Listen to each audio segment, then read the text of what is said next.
चौथा क्या है? व्रत। कई लोग एकादशी व्रत करते हैं ना, तो दसवीं को इतना खा लेते हैं कि एकादशी को ज्यादा भारी ना पड़े उनको, इतना खा लेते हैं। और कई लोग घर वाले भी, अरे खा लो और खा लो, कल तो एकादशी है, 2-3 रोटी ज्यादा खा लो। नहीं। और ये केवल एकादशी व्रत की बात नहीं है, ये दुनिया में कोई भी व्रत आप करते हो, उस व्रत के प्रति अगर आपके मन में ये भावना है, करवा चौथ जो होता है माताएं जो करती हैं पति के लिए, अहोई अष्टमी माताएं करती हैं बच्चों के लिए, ये व्रत भी अगर इनमें भी उत्साह नहीं है तो भी उसका कोई लाभ मिलने वाला नहीं है, उसका कोई लाभ पूर्ण होता नहीं है। सबसे बड़ी बात है, चाहे दुनिया की कोई भी आध्यात्मिक क्रिया करो, चाहे सांसारिक क्रिया करो, उसमें जब तक उत्साह नहीं होगा, एक्साइटमेंट नहीं होगी आपके अंदर, वो क्रिया उसमें आप व्यर्थ। अब बच्चा स्कूल जाता है पढ़ने के लिए, पर कैसे जाता है? रो रहा है सुबह से ही, नहाना नहीं है, मुझे जाना नहीं, पेट में दर्द हो रहा है, मैं नहीं जा रहा। वो बालक अगर रोज रोते रोते जाता है तो फिर उसका रिजल्ट खराब आना स्वाभाविक है। लेकिन माता पिता के उठने से पहले बालक उठ गया, अपने आप नहा लिया, अपना बैग लगा लिया, तैयार हो गया, वो बालक निश्चित है कि अच्छा ही है, क्योंकि वो एक्साइटेड होके जाता है। तो संसार की कोई भी क्रिया हो, आप उसमें कितनी व्यवस्था करते हैं, कितना व्यवस्थित होके करते हैं, वो बहुत जरूरी नहीं है, आप एक्साइटेड कितने हो उस चीज को करने में। तो एकादशी ये कहीं अपराध ना बन जाए, इसलिए जब तक एक्साइटमेंट ना आवे करने का तब तक मत कीजिएगा। उत्साह होना चाहिए आपके अंदर। आज एकादशी, आज तो हम खूब भाव से, आज हम एकादशी पे कहां कहां गए पता है? पूरी दुनिया तो द्वारिकाधीश ही जाती है, द्वारिका आएंगे तो द्वारिकाधीश जाएंगे, पर हमारा स्वभाव है कि हमको कुछ नई नई जगह मिले हम वहां जाएं। आज हम श्री जगन्नाथ मंदिर गए थे द्वारिका में, इसीलिए आज हमने जो है जयदेव महाप्रभु की स्तुति से ही कथा का प्रारंभ किया। श्री जगन्नाथ भगवान का प्राकट्य का मूल स्थान तो द्वारिका ही है। ये जो जगन्नाथ जी का स्वरूप आप देख रहे हैं, ये कहां प्रकट हुए? यहीं तो प्रकट हुए। कथा सबको पता है, जिनको नहीं पता फिर सुनो।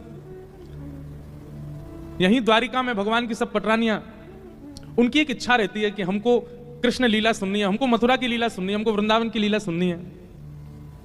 देव की मैया के पास जा नहीं सकती, क्योंकि देव की मैया ने तो ब्रज लीला देखी नहीं, वो तो कारागृह में रही हैं। द्वारिका में केवल 3 लोग ऐसे हैं जिन्होंने ब्रज लीला का दर्शन किया है। कौन? पहले तो स्वयं श्री कृष्ण, दूसरे श्री बलराम जी, और तीसरी बलराम जी की माताजी रोहिणी मैया। इन तीनों ने ही केवल ब्रज का दर्शन किया, ब्रज लीला का। बाकी यदुवंशियों में किसी ने दर्शन नहीं किया। अब कृष्ण पटरानियां ठाकुर जी के पास जाती हैं कि हमें ब्रज लीला सुनाओ, तो ठाकुर जी तो आंख बंद करके, और महाराज यहां से आंसू निकलने लगते हैं। रुक्मणी जी बोली नहीं नहीं नहीं सुननी, आप रहने दो, मत सुनाओ। बलराम जी से सब संकोच खाती हैं, क्योंकि वो जेठ जी हैं, उनसे कैसे पूछें। तो बची एक रोहिणी मैया। तो सारी कृष्ण पटरानियां रोहिणी मैया के पास गई, बोले मैया हमको ब्रज की लीला सुनाओ, हमें सुनाओ ना, ठाकुर जी कैसे चोरी करते, यशोदा मैया के संग कैसे व्यवहार करते, गोपी के संग कैसे रास करते, यमुना जी में कैसे स्नान करते, सारी लीला सुनाओ ना। रोहिणी मैया बोली मैं सुना तो दूंगी, लेकिन याद रहे कृष्ण बलराम नहीं सुने, क्योंकि अगर उनने सुन ली तो बड़ी दिक्कत हो जाएगी। अब सब पत्नियां आपस में कहने लगी कौन रखवाली करेगा द्वार की। ऐसी सभा थी, उसमें सब बैठी थी। अब एक भी उठ के नहीं जाए, बोले हम भी सुनेंगे, हम क्यों जाएं बाहर, हम तो सुनेंगे भीतर बैठ के। तभी वहां भगवान की बहन सुभद्रा, सब भाभियों ने मिलकर अपनी ननद सुभद्रा को ही पकड़ा। वो देखो हम जीवन भर आपकी सेवा करती हैं, आप हमारी ननद हो, आज तक कुछ मांगा नहीं, आज पहली बार मांग रही हैं, मान जाओ। सुभद्रा जी बोली क्या करना है? बोले हम सब यहां कथा सुन रही हैं, आप बाहर बैठ करके बस ये ध्यान रखना कि कृष्ण और बलराम ना आवे। सुभद्रा जी बोली ठीक, और अगर आ जाएं तो हमें संकेत कर देना ताकि कथा विश्राम हो जाए, क्योंकि वो दोनों यदि ब्रज की बात सुनते हैं तो उनको बहुत बहुत भावुक हो जाते हैं। सुभद्रा जी बोली ठीक है। बाहर द्वार पर सुभद्रा जी बैठ गई और यहां रोहिणी मैया ने सुनाना प्रारंभ किया। ठाकुर जी के जन्म से ही कथा का प्रारंभ हुआ। भगवान की सब पटरानियां बैठ के सुन रही हैं। ठाकुर जी की ब्रज लीला, बाल लीला, घुटमुन चलवे की लीला, नृत्य करवे की लीला, उंगली पकड़ के यशोदा मैया के संग कैसे चलते हैं ठाकुर जी, दांत निकर के आ रहे हैं, बेड़ी चोटी बना लेते हैं, बलराम जी और ठाकुर जी की लड़ाई होती है, सारी लीलाएं सब मैया सुना रही हैं। सब पटरानियां नेत्र बंद करके सुन रही हैं। लेकिन सुनाते सुनाते जैसे ही ब्रज से मथुरा गमन की लीला प्रारंभ हुई, रोहिणी मैया के नेत्र सजल हो गए, सब पटरानियों के नेत्र सजल, और केवल सजल नहीं हुए, ऐसी स्थिति हो गई कि नेत्रों के साथ साथ, अश्रुबिंद के साथ साथ तन का अंग भी पिघलने लगा। प्रेम की अवस्था, प्रेम की 10 अवस्थाएं होती हैं। स्टेज कितनी है? 10। मैं और आप सब और यहां बैठे जितने भी लोग हैं, हम लोग प्रेम की पहली अवस्था का भी अनुभव नहीं कर सकते। अगर इन प्रेम की 10 अवस्थाओं का अनुभव करना है तो श्री नारद भक्ति सूत्र ग्रंथ है, वहां पर उन्होंने इसका वर्णन किया। आज के युवा तो सुनेंगे तो हंसेंगे, और ये प्रेम है? प्रेम की वो अवस्थाएं हम आप जो करते हैं ना संसार में, वो प्रेम है ही नहीं है, वो स्वार्थ है। उसको प्यार कह सकते हैं, उसको स्वार्थ कह सकते हैं, प्रेम नहीं है। प्रेम का कोई पर्यायवाची नहीं, प्रेम का कोई और शब्द नहीं, प्रेम प्रेम है बस। प्रेम की 10 अवस्थाएं होती हैं। उसमें पहली अवस्था, मैंने एक आध बार कथा में पूरी विस्तार से 10 अवस्थाओं पर भी बोला हूं। एक जगन्नाथ रसामृत कथा हुई थी हिसार में, वहां प्रेम की 10 अवस्थाओं पर चर्चा की थी। तो प्रेम की जो 10वीं अवस्था होती है, आज अवकाश भी नहीं है हमको कई प्रश्नों के उत्तर भी देने, और आप सबकी वेशभूषा ऐसी है कि आप सब उत्सव मनाने के लिए बैठे हो। प्रेम की अवस्था की अगर चर्चा होने लगी तो रोने लग जाओगे। यहां समुद्र तो खारा है ही, ये सत्व होटल में भी खारापन आ जाएगा, सबके नेत्र के अश्रुबिंद, इसलिए उस विषय में ज्यादा प्रवेश करना नहीं। प्रेम की 10वीं अवस्था क्या होती है कि व्यक्ति का विरह इतना हो जाता है अपने प्रेमी के लिए कि वो रोते रोते रोते रोते रोते रुदन करते करते अश्रु तो सूख जाते हैं, फिर प्रत्येक रों रुदन करता है, और प्रत्येक रों के रुदन में एक एक अंग बहने लग जाता, पिघलने लगता मोम की तरह। उस अवस्था में सब पहुंच गए। इतने में ही बाहर बैठी सुभद्रा, उनके नेत्रों से भी अश्रुधार गिर रही हैं और वो भी रुदन कर रही हैं। इतने भाव विह्वल हो गए सब कि तभी वहां कृष्ण बलराम का आगमन हुआ, और किसी को पता ही नहीं चला। बाहर सुभद्रा भी नेत्र बंद करके बैठी, वो भी नहीं पहचान पाई कि ठाकुर जी आ गए। उनको रोकना था, भीतर बता देना था कि ठाकुर जी आ गए, कथा विश्राम करो, पर इतनी भाव में चली गई कि बता ही नहीं पाई। तभी ठाकुर जी ने देखा ये सुभद्रा क्यों रो रही है, और ये भीतर से ऐसे जल का प्रवाह क्यों आ रहा है। ठाकुर जी ने जैसे कान लगा करके सुना तो श्री रोहिणी मैया ब्रज लीला सुना रही हैं, और सब गोपियां रो रही हैं, सब भगवान की पटरनियां रुदन कर रही हैं। ठाकुर जी ने मन में विचार किया, भीतर गया तो कथा में विक्षेप होगा, यहीं बैठ जाओ। और सुभद्रा जी के एक तरफ श्री द्वारिकाधीश और दूसरी तरफ श्री बलभद्र जी बैठ गए। आप जगन्नाथ जी में देखेंगे कि सुभद्रा जी की भुजाएं ऐसे नहीं हैं। जब जगन्नाथ जी का दर्शन करोगे तो ये जो 2 भुजाएं सुभद्रा जी के बगल में हैं, ये ठाकुर जी की ही हैं, एक ठाकुर जी की, एक बलराम जी की। सुभद्रा जी की भुजाओं का ऐसे दर्शन नहीं है। क्यों? क्योंकि ब्रज लीला में सुभद्रा भी तो नहीं है। जब ब्रज का भाव सुनते सुनते सुनते सुनते ठाकुर जी इतने व्याकुल हो गए कि ठाकुर जी की दोनों भुजाएं खड़ी हो गई, और मानो भगवान भुजा पसार करके कह रहे हो, अरे भैया कोई ब्रजते मेरे ब्रजवासीन को लियाओ, मेरे मधुमंगल श्रीदामा तन सुखा मन सुखा धन सुखा, मेरे नंद बाबा, मेरी यशोदा मैया, कोई उनको लेकर के आओ, मेरे हृदय से लगाए दो, मुझको ब्रजवासीन की बहुत याद आ रही है। ऐसा कहते कहते ठाकुर जी की भुजा खड़ी हो गई, और यहां बलभद्र जी की भुजा भी पसर गई, और तभी प्रेम की 10वीं अवस्था आई, और श्री ठाकुर जी के नेत्र पिघलने लगे, नासिका पिघलने लगी, कान पिघल गए, हाथ पिघल गए, पैर पिघल गए, सर्वांगीण अंग पिघलने लगा ब्रजवासियों के प्रेम में, याद में। यह दृश्य देख करके देवलोक में हाहाकार मच गया, ये क्या हो रहा है। तभी सब देवताओं ने नारद जी को भेजा, जाइए जाकर के कैसे भी ठाकुर जी पूरे सर्वांगीण पिघल जाएंगे, नदी बन जाएंगे, आप जाकर के कुछ कीजिए। बंधुओं एक बात कहें, परब्रह्म परमात्मा वो किसी बंधन में नहीं है, वो सबसे मुक्त हैं, बल्कि उनकी शरण में आने वाले अपने बंधनों से मुक्त हो जाते हैं। पर वो परमात्मा भी प्रेम के बंधन में तो बंधता है। क्यों भात भरने गए नरसिंह मेहता के यहां? प्रेम। क्यों कर्माबाई की झूठी बिना नभी धुबी अपवित्र, अब ये कहना तो बड़ा गलत है, पर एक प्रकार से हमारी दृष्टि से देखा जाए, जैसे हम प्रसाद बनाते हैं उस अनुसार तो कर्मा की खिचड़ी पाने योग्य नहीं थी ठाकुर जी के। पानी क्यों जाते थे? प्रेम। जो जगत नियंता जगदाधार सबको बंधन मुक्त करता है, वह भी एक बंधन में तो है, प्रेम। ठाकुर जी का सर्वांगीण अंग पिघलने लगा। नारद जी महाराज प्रकट हो गए। अब नारद जी बोले ठाकुर जी को तो अभी छेड़ना उचित नहीं है, ये तो प्रेम की अवस्था में जा चुके हैं। नारद जी महाराज दौड़ करके कथा सभागृह में आए और भीतर आकर के सीधे रोहिणी मैया से जाकर के कहा, मैया मैया कथा यहीं विश्राम कर दीजिए। रोहिणी मैया के नेत्र खुले, आंखें लाल पड़ रही हैं, अश्रुधार से सर्वांगीण वस्त्र गीले पड़ गए। क्या हुआ नारद जी? बोले आप यदि कथा विश्राम नहीं करेंगे तो ठाकुर जी, गोमती जी के बगल में एक और नदी बहने लगेगी कृष्ण, एक और नदी बहने लगेगी बलराम, एक और नदी बहेगी सुभद्रा। स्थिति तो देखो। बाहर आकर के देखा तो सर्वांगीण अंग पिघल चुका है द्वारिकाधीश का। रोहिणी मैया सब पटरानियां रुदन करने लगी ठाकुर जी की इस अवस्था को देख करके। श्री जगन्नाथ भगवान की पलकें भी नहीं है, ये भी पिघल गई, इसलिए हमेशा आंख ऐसी खुली रहती है उनकी। ये ऐसे नेत्र क्यों हैं? ऐसे अधर क्यों हैं ठाकुर जी के? कभी कभी हमें संशय होता है, हम ठाकुर जी से प्रेम करते हैं कि ठाकुर जी भक्तों से प्रेम करते हैं? प्रेम हम करना ही नहीं जानते, ठाकुर जी ही करते हैं।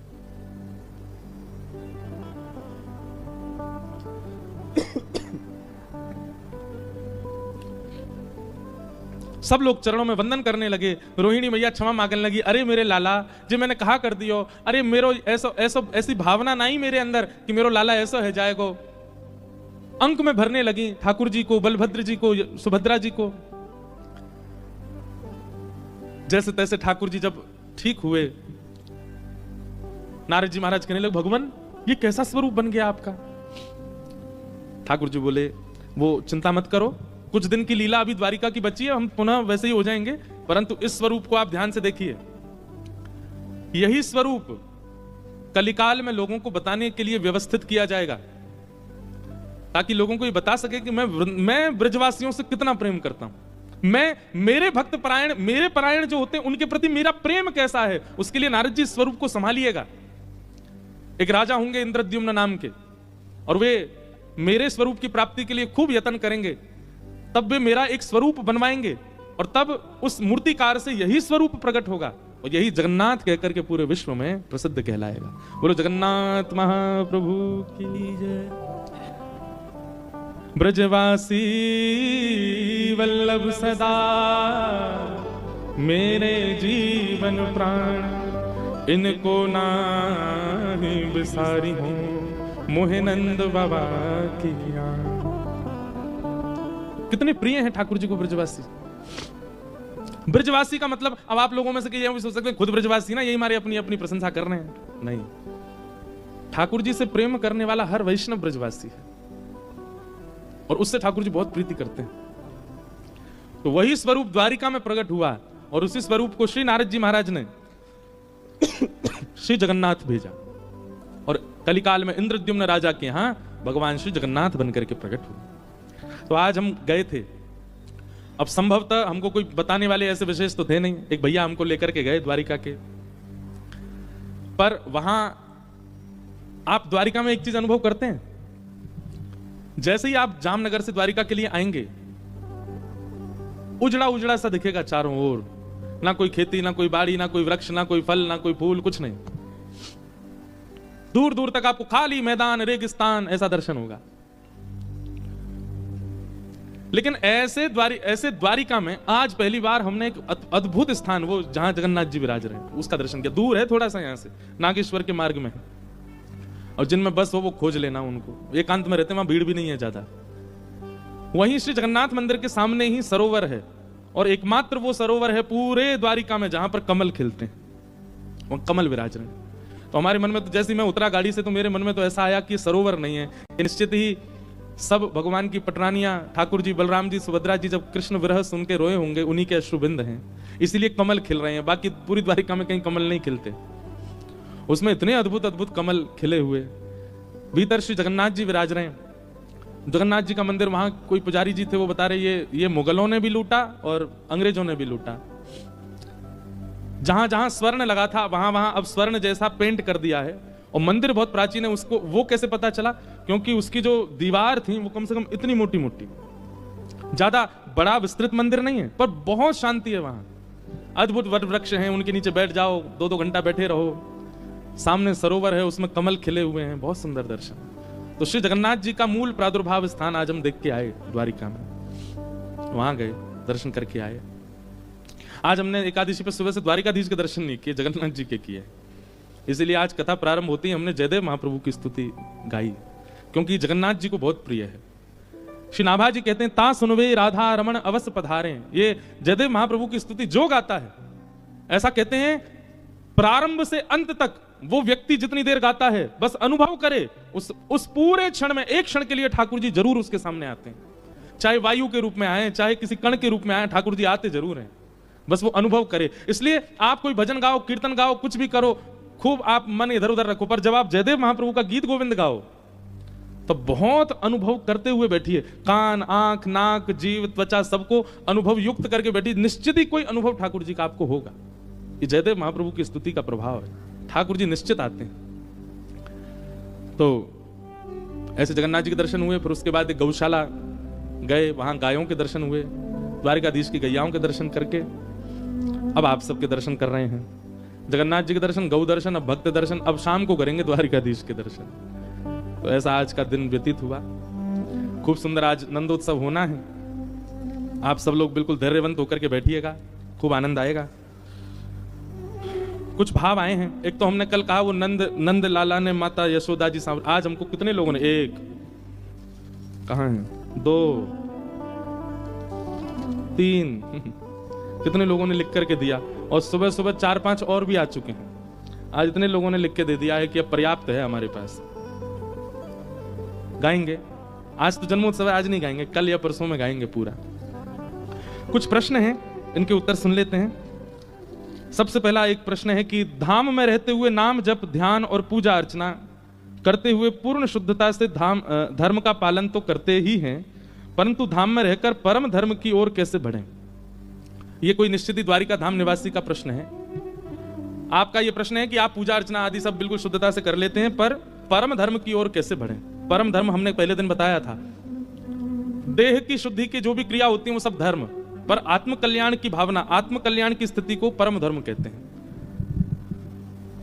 ठाकुर जी के धाम में आप रहते हो तो इसका मतलब यह है कि इस धाम का दायित्व आपके पास है, इसलिए आप धाम में जन्मे हो। हमारा वृंदावन में जन्म हुआ तो वृंदावन की रक्षा, सुरक्षा, शुद्धता, सेवा का कर्तव्य मेरा है, क्योंकि मेरा जन्म वहां हुआ है। इसलिए हम कथा गा रहे हैं और सबको वृंदावन से जोड़ रहे हैं। मैं अपने कर्तव्य का पालन कर रहा हूं, यही मेरे लिए परम धर्म है कि मैं धाम से लोगों को जोड़ रहा हूं।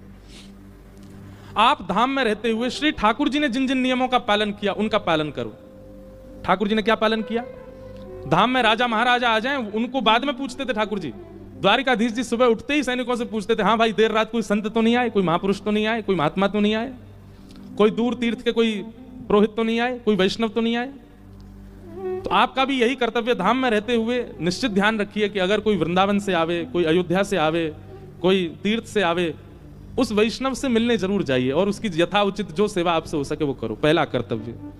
दूसरा कर्तव्य, द्वारिका में ठाकुर जी की गैया रोडों पर घूमती रहती हैं, कचड़ा खा लेती हैं, कुछ भी करती हैं। आज हम गौशाला गए थे, गौशाला में गौ सेवा देख करके मन बहुत प्रसन्न हुआ, पर मन में भाव आया कि द्वारिका जैसे स्थान पर श्री द्वारिकाधीश जी की गैया ऐसे घूमती रहे, अच्छा नहीं लगता है।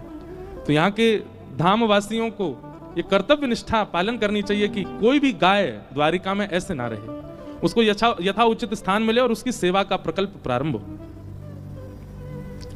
तीसरा, समुद्र गोमती संगम है, कम से कम एक बार वहां का दर्शन और वहां बैठकर के भगवत चिंतन ये आपको करना चाहिए।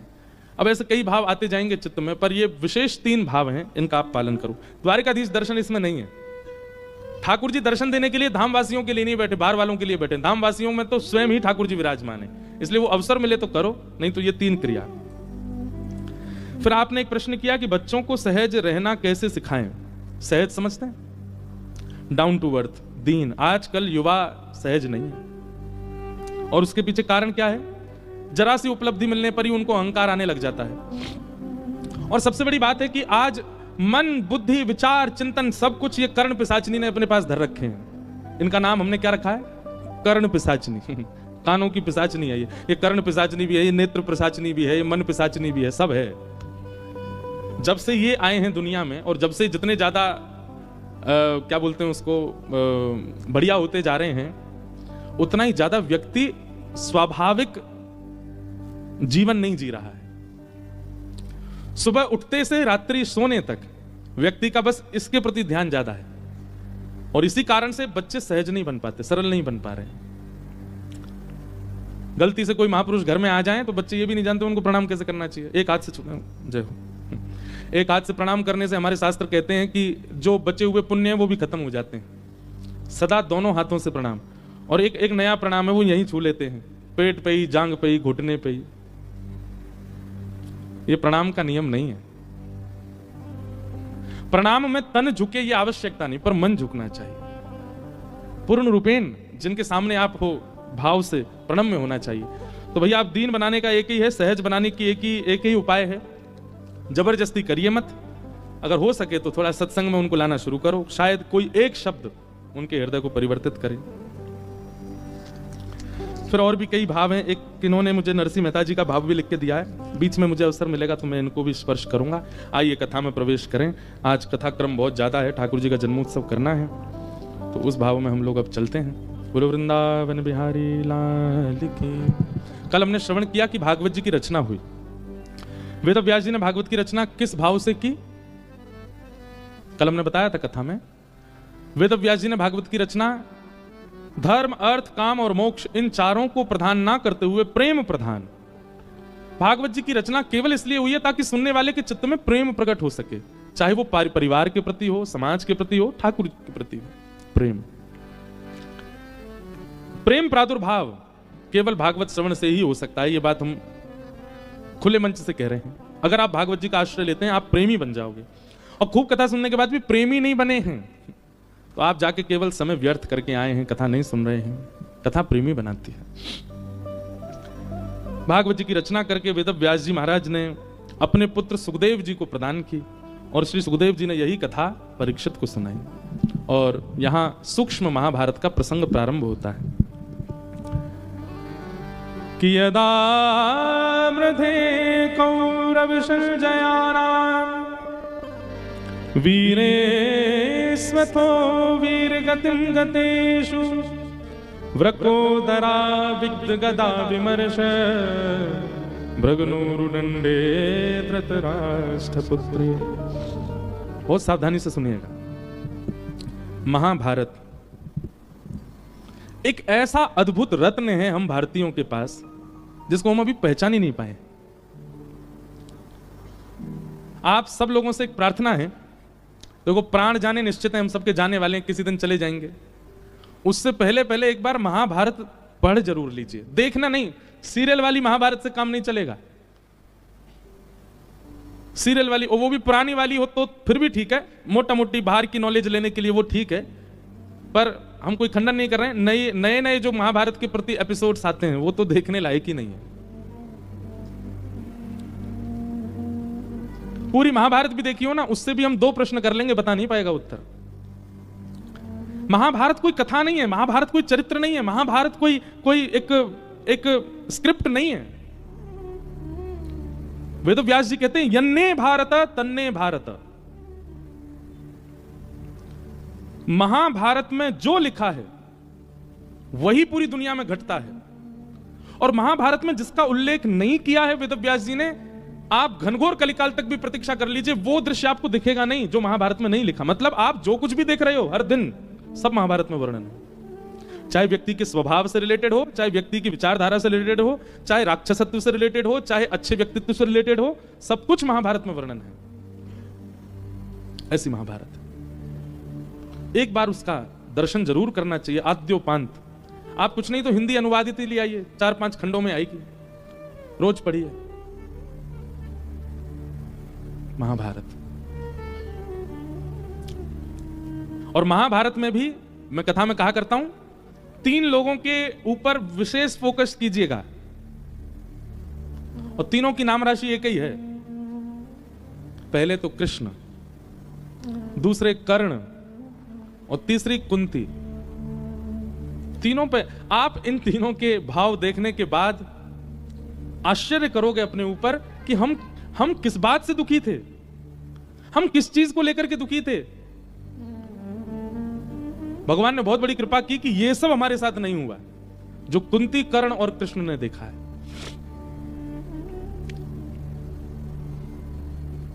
अद्भुत है महाभारत। तो यहां महाभारत का थोड़ा सा अंश है, उसका स्पर्श मात्र कर लेते हैं। महाभारत का युद्ध अपने अंतिम पड़ाव पर चल रहा था। बड़े बड़े वीर वीर गति को प्राप्त हो चुके थे और अंतिम युद्ध दुर्योधन और भीम के बीच में चल रहा था। भीम खूब प्रयास करता है अपनी गदा से दुर्योधन को मारने का, पर दुर्योधन का कुछ बिगड़ता नहीं, क्योंकि उसका सर्वांगीण अंग लोहे का है। तभी उसने भगवान की ओर दृष्टिपात की। ठाकुर जी अर्जुन के रथ पे बैठे थे, भीम ने जैसे ही भगवान की ओर देखा, ठाकुर जी ने उसको इशारा किया, जंघा पे प्रहार करो। तो भीम ने विचार नहीं किया, जबकि धर्म युद्ध में यह नियम है कि नाभि से नीचे प्रहार नहीं किया जा सकता है। लेकिन भगवान की आज्ञा मान करके भीम ने विचार नहीं किया, तुरंत अपनी गदा को जंघा पर मारा और जंघा टूटते ही दुर्योधन गिर गया और निर्बल हो गया। निर्बल होते ही महाभारत युद्ध पांडव जीत गए। भगवान की आज्ञा से वो काम हुआ जो धर्म विरुद्ध था। बहुत ध्यान से सुनिएगा। उन युद्धों में नियम होता था कि आप कुछ भी करिए, पहला नियम क्या है? सूर्य अस्त के बाद, सूर्य ढल जाने के बाद शंखनाद होगा और शंखनाद होते ही कोई शत्रु नहीं है, आपस में सबको प्रेमी बनना पड़ेगा। मतलब अगर किसी योद्धा ने किसी को मारा है तो सूर्यास्त के बाद वो देखने जाता था, अगर वो जीवित हो तो उसको वैद्य के पास ले जाऊं। ये नियम होते थे धर्म युद्ध के। शाम को स्वयं अर्जुन, युधिष्ठिर, भीम ये सब अपने रथ दौड़ाते थे और कौरवों के जो जो सैनिक निर्बल होकर पड़े हैं, मरे नहीं है, उनको उठा उठा के वैद्यों के पास ले जाते। ये धर्म युद्ध का नियम होता था। सूर्य उदय होते ही सब शत्रु हैं और सूर्यास्त होते ही सब मित्र हैं। व्यक्ति का भी ये नियम होना चाहिए।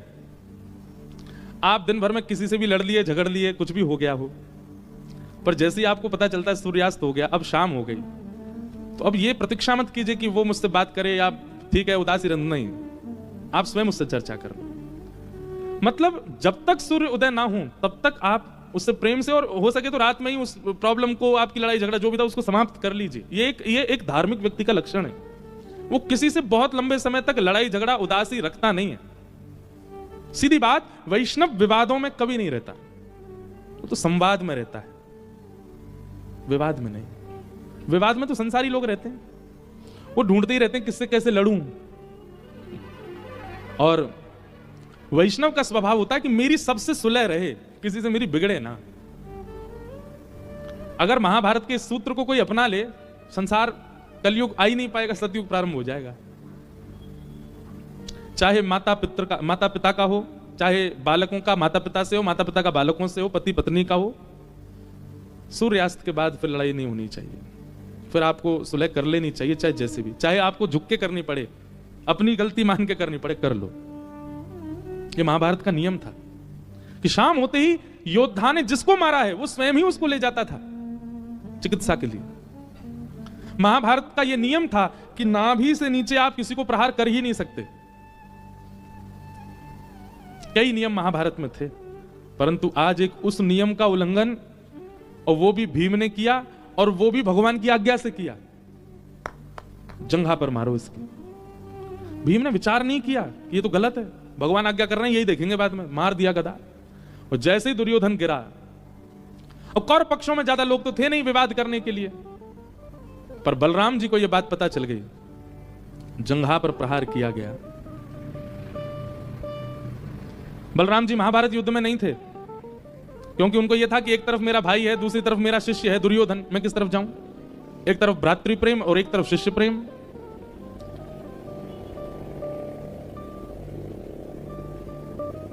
बलराम जी जैसे ही आए भीम पर प्रहार करने के लिए,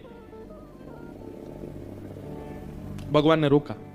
क्या बात है दाऊ दादा, आप इतने क्रोध में? तो भगवान कहते हैं, लाला देख, तू तो भक्त वत्सल है, तू तो कृपा करे सबन पे, मैं तोते कछुना कहूंगो, तू दूर हट जा, मेरे बीच में मत आवे, तू तो अपने भक्तन को पक्षधर बन जावे। लेकिन जो बहुत गलत काम भयो है आज ये महाभारत में, यानी भीम ने जो काम किया वो उचित नहीं है, जंघा पे प्रहार कियो, ये धर्म के विरुद्ध है। ठाकुर जी मंद मंद मुस्काने लगे। बंधुओं, अब भगवान कृष्ण को किस नाम से संबोधित करूं, कभी कभी मैं सोच में पड़ जाता हूं कि ऐसा कोई शीर्षक नहीं, ऐसा कोई संबोधन नहीं जिससे मैं ठाकुर जी को संबोधित करूं। इनका दिमाग, इनके विचार, इनकी सोच अलग है। दुनिया मॉडर्न किसको कहती है? मॉडर्न विचारधारा, बहुत बहुत बहुत विस्तृत सोच, ये संसार में है ही नहीं किसी की, श्री कृष्ण की है। ठाकुर जी कहते हैं, अच्छा दाऊ दादा, मतलब भीम ने धर्म विरुद्ध काम किया, हाँ जंघा पे प्रहार किया, और उसके लिए आप गदा उठा के उसको मारने आए हो? दाऊ दादा बोले, हम बे। बोले, ये गदा आपने तब उठाई होती जब भरी सभा में द्रौपदी का चीरहरण हो रहा था। इसका मतलब यह है कि वहां आप नहीं आए, वहां आपका आना नहीं हुआ द्रौपदी की रक्षा के लिए, तो इसका मतलब यह है कि वो अधर्म नहीं था, वो धर्म ही था। ये दुशासन, ये हमारी बहन को निर्वस्त्र कर रहा था भरी सभा में, तब आपको विचलनता नहीं हुई देख करके, सुन करके? और ये दुर्योधन जोर जोर से हंसते हुए कह रहा था, जल्दी निर्वस्त्र करो, जल्दी निर्वस्त्र करो, मेरी जंघा पर बैठा दो इसको। भैया, तब आपका खून क्यों नहीं खोला? तब आपको धर्म की याद क्यों नहीं आई? तब आपकी गदा, तब आपके हल मूसल कहां थे? और आज दुर्योधन की जंघा पर प्रहार कर दिया तो आप हिमालय से दौड़ के आए हैं भीम को मारने के लिए। जय हो भैया आपकी, आप जैसे धर्म रक्षक दुनिया में बहुत होने चाहिए। दाऊ दादा नेत्र बंद हो गए, दाऊ दादा के। बोले, लाला अब तू बता, मैं कहा करूं? मैं अब कछु कहवे लायक नहीं बचा हूं, तू ही बता मैं कहा करूं। ठाकुर जी बोले, ये अधर्म है कि जंघा से नीचे प्रहार, नाभि से नीचे प्रहार किया गया, परंतु किसकी जंघा पर प्रहार किया? जिसने स्वयं घनघोर अधर्म किया है। और ऐसे घनघोर अधर्मी के लिए यदि धर्म की सीमा पार की जाए तो उसमें कोई अतिशयोक्ति नहीं। दुर्योधन की जगह कोई और होता, दुशासन की जगह कोई और होता, तो मैं ये ऐसी आज्ञा नहीं देता कि जंघा पर प्रहार करो। लेकिन दुर्योधन जैसा अधर्मी, जो एक अबला नारी को, जो एक रजस्वला नारी को, द्रौपदी का जब चीरहरण हुआ था उस समय द्रौपदी स्पर्श के योग्य नहीं थी।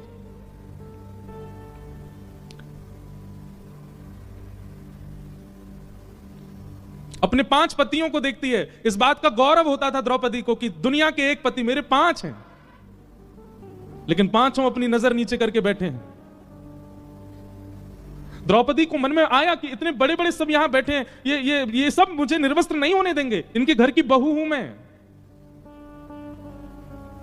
अपने आप को पितामह कहने वाले भीष्म,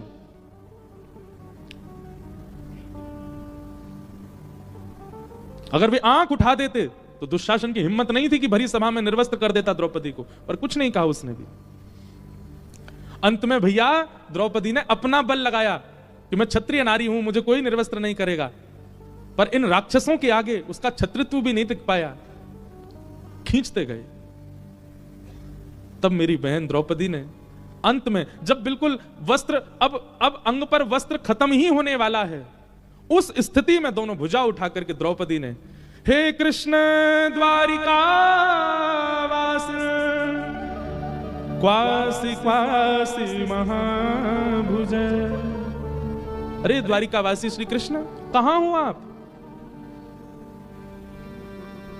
ये सब मुझे निर्वस्त्र कर रहे हैं, मेरी रक्षा के लिए कोई नहीं है नाथ। किम न पश्यसि केशव, हे केशव क्या आपको दिखाई नहीं दे रहा कि मेरे साथ क्या हो रहा है इस सभा में?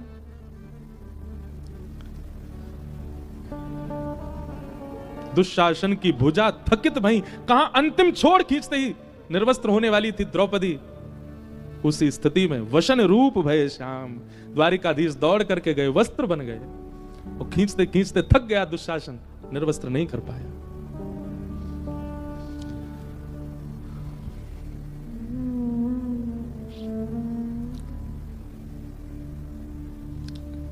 लाज रखो गिरधारी, मोरी लाज रखो गिरधारी, मोरी लाज रखो। सूरदास जी का पद है, मोरी लाज रखो गिरधारी, जैसी लाज राखी द्रौपदी की, जैसी लाज राखी द्रौपदी की, जैसी लाज राखी द्रौपदी की जैसी लाज राखी द्रौपदी की होनो ना दीन उघारी होनो ना दीन उघारी। हे द्वारिकाधीश, जैसी लाज आपने द्रौपदी की रखी, हमारी रखी ना। जैसी लाज राखी द्रौपदी की जैसी लाज राखी द्रौपदी की होन ना दीन उघारी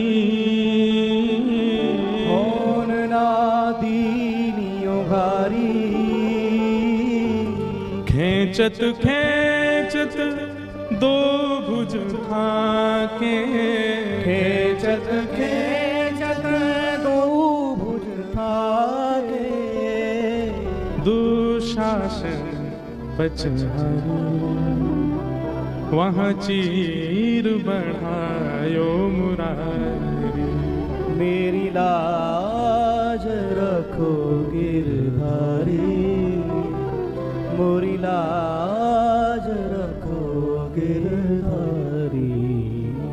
जैसी लाज राखी अर्जुन की जैसी लाज राखी अर्जुन की जैसी लाज राखी अर्जुन की जैसी लाज राखी अर्जुन की। भारत युद्ध पछारी भारत युद्ध पछारी। सारथी हो के रथ को हाक्यों सारथी हो के रथ को हाक्यों। भीष्म पितामह अपनी स्तुति में इस बात का उल्लेख करते हैं, बहुत ध्यान से सुनिएगा। भीष्म पितामह कहते हैं, ठाकुर जी महाभारत में मुझे सब कुछ अच्छा लगा, लेकिन मुझे एक चीज बढ़िया नहीं लगी। क्या? जिनके हाथ में सुदर्शन चक्र होता है, जिनके हाथ में गदा पद्म होती है, या ब्रज के भाव से देखें जिनके हाथ में वंशी होती है, उनके हाथ में घोड़ों के चाबुक पकड़ा दिए गए। ठाकुर जी कहते हैं, पकड़ाए नहीं गए थे, स्वयं पकड़े थे मैंने। और यही तो मेरा प्रेम है। और ये प्रेम ठाकुर जी का नहीं, ये स्वाभाविक संसार का प्रेम है कि जहां आपका प्रेमी है, आप अपने प्रेमी के सामने भी एक स्थिति में नहीं रहते हो। आप प्रेमी के सामने अपनी वैल्यू, अपनी स्थिति, सबका त्याग करते हो, अपनी प्रभुता छोड़ते हो। प्रेमी के सामने भी आप बने हुए कि नहीं, हम तो ये हैं, हम तो वो हैं, हमने ये हासिल किया है। आप कैसे प्रेमी? प्रेमी के सामने जाके तो भूल आ जाता है कि मैं कौन हूं। ठाकुर जी बोल गए, मैं भूल गया अर्जुन के सामने कि मैं सुदर्शन चक्रधारी, त्रिलोकीनाथ, जगत नियंता ठाकुर हूं। जैसी लाज राखी अर्जुन की जैसी लाज राखी अर्जुन की।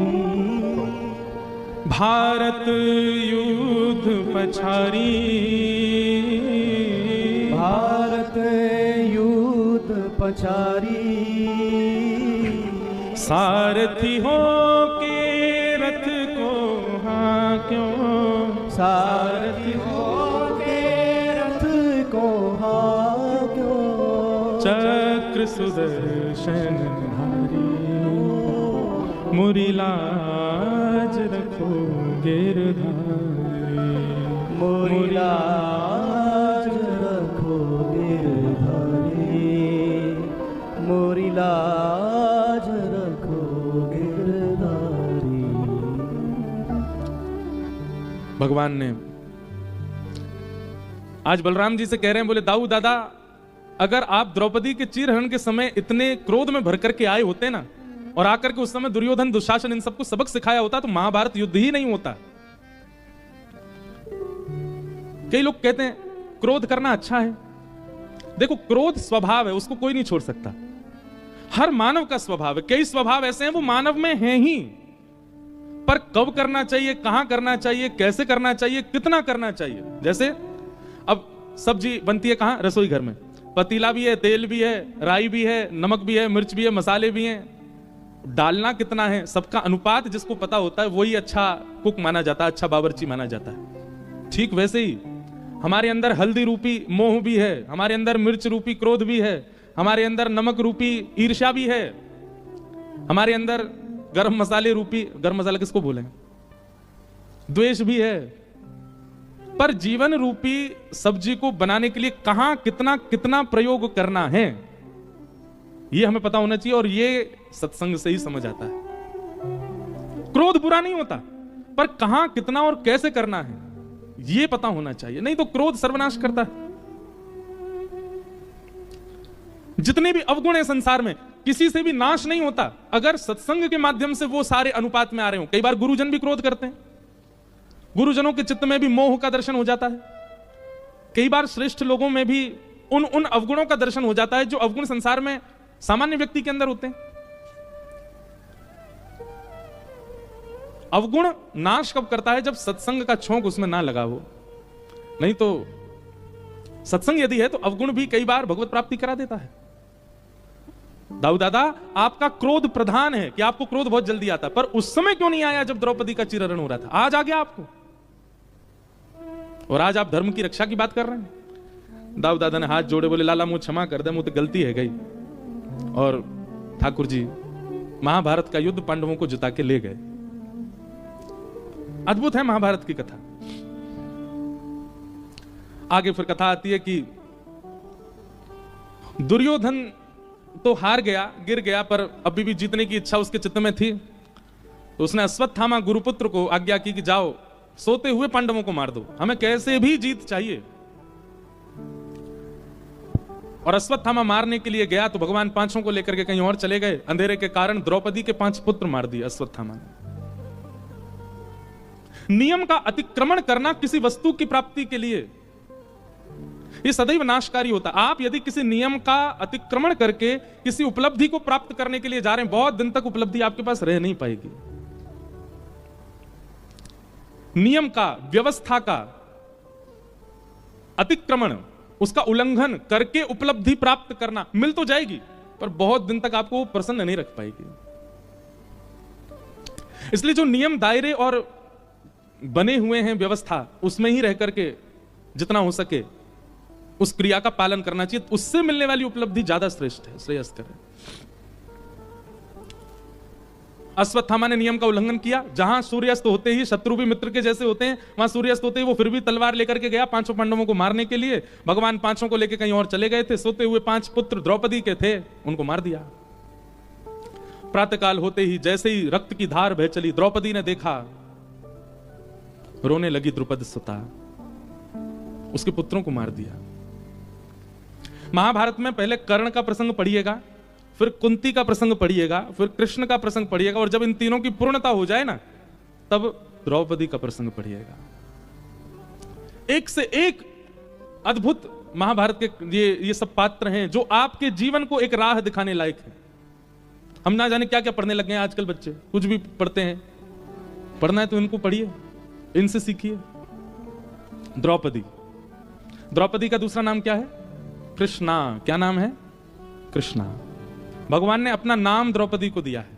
ठाकुर जी का नाम है कृष्ण, आ की मात्रा नहीं है उसमें, और आ की मात्रा लगाते ही द्रौपदी का नाम हो जाता है कृष्णा। हमारे संस्कृत में एक नियम है कि अगर नाम के अंत में इकार, ई की मात्रा, और आकार, आ की मात्रा आती है, तो वो स्त्रीलिंग शब्द हो जाता है अधिकतर। इसलिए माताएं बहनों के जितने भी नाम होंगे सब में अंत में इकार या आकार यही होंगे ज्यादातर।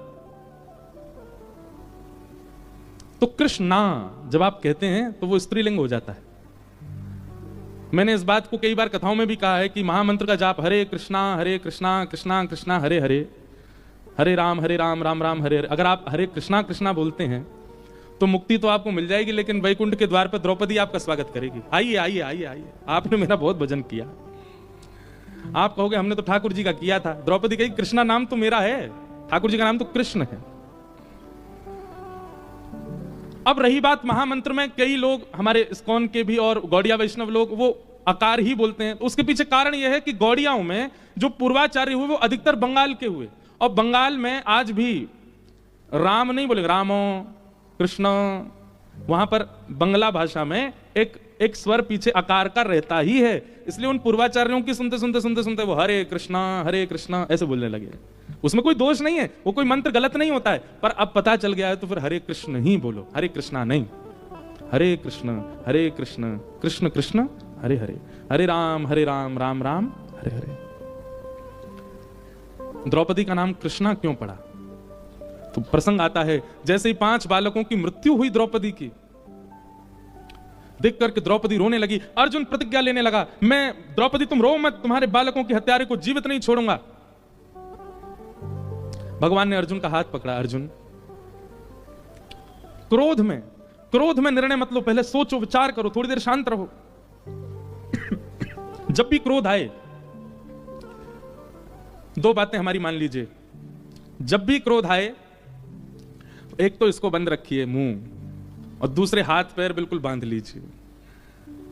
देखिए, जब कभी भी आप समुद्र में जाएंगे ना, समुद्र में जाओ या फिर नदी में जाओ, राफ्टिंग करो या कुछ बोटिंग करो, तो आपको गाइड क्या समझाएगा? बोले डूब जाओ तो 2 बातों का याद रखना, एक तो हाथ पैर मत चलाना, एक मुंह मत चलाना। मुंह मत खोलना और हाथ पैर मत चलाना, क्योंकि मुंह खोलोगे पानी भीतर जाएगा, हाथ पैर चलाओगे डूब जाओगे। इसलिए क्या करो, पानी में अगर गिर रहे हो तो स्थिर हो जाओ, मुंह बंद कर लो, हाथ पांव ढीले छोड़ दो, आप डूबोगे नहीं। कल करके देख लो समुद्र में। पर यह बात सत्य है कि अगर आप बहुत स्थिर हो जाते हैं, मुंह बंद रखते हैं, तो आप फ्लोट करने लगोगे, आप डूबोगे नहीं। ठीक वैसे ही संसार रूपी सागर है, यहां पर भी अगर तैरना आ जाए, तैरना किसको कहते हैं? अगर कोई भक्ति मार्ग में चल रहा है तो इसका मतलब उसको तैरना आ गया, वो तैर के जा रहा है आगे। लेकिन तैरना नहीं आया है तो कम से कम ये 2 बातें याद रखो, जितना हो सके मुंह बंद रखो और हाथ पैरों को भी कम चलाओ। और विशेष रूप से क्रोध क्या है? बोले भयंकर गहरा जल। उस स्थिति में ये 2 काम कर लीजिए, आप कभी भी किसी सिचुएशन में फंसोगे नहीं अगर ये 2 बातें आपने मान ली तो। सबसे ज्यादा फंसता कौन है? जो बहुत बोलता है, बहुजल्पिक, बहुत बोलने वाला व्यक्ति बहुत फंसता है। कम बोलिए और हाथ पैर भी कम मारो। हाथ पैर कम मारने का मतलब, यहां से करके देख लो, इधर से करके देख लो, उधर से करके देख लो, ये नहीं तो ये करके देख लो, इधर से नहीं तो ऐसे करके, ये हाथ पैर चलाना होता है। स्थिर रहो, धीर रहो, थोड़े गंभीर रहो।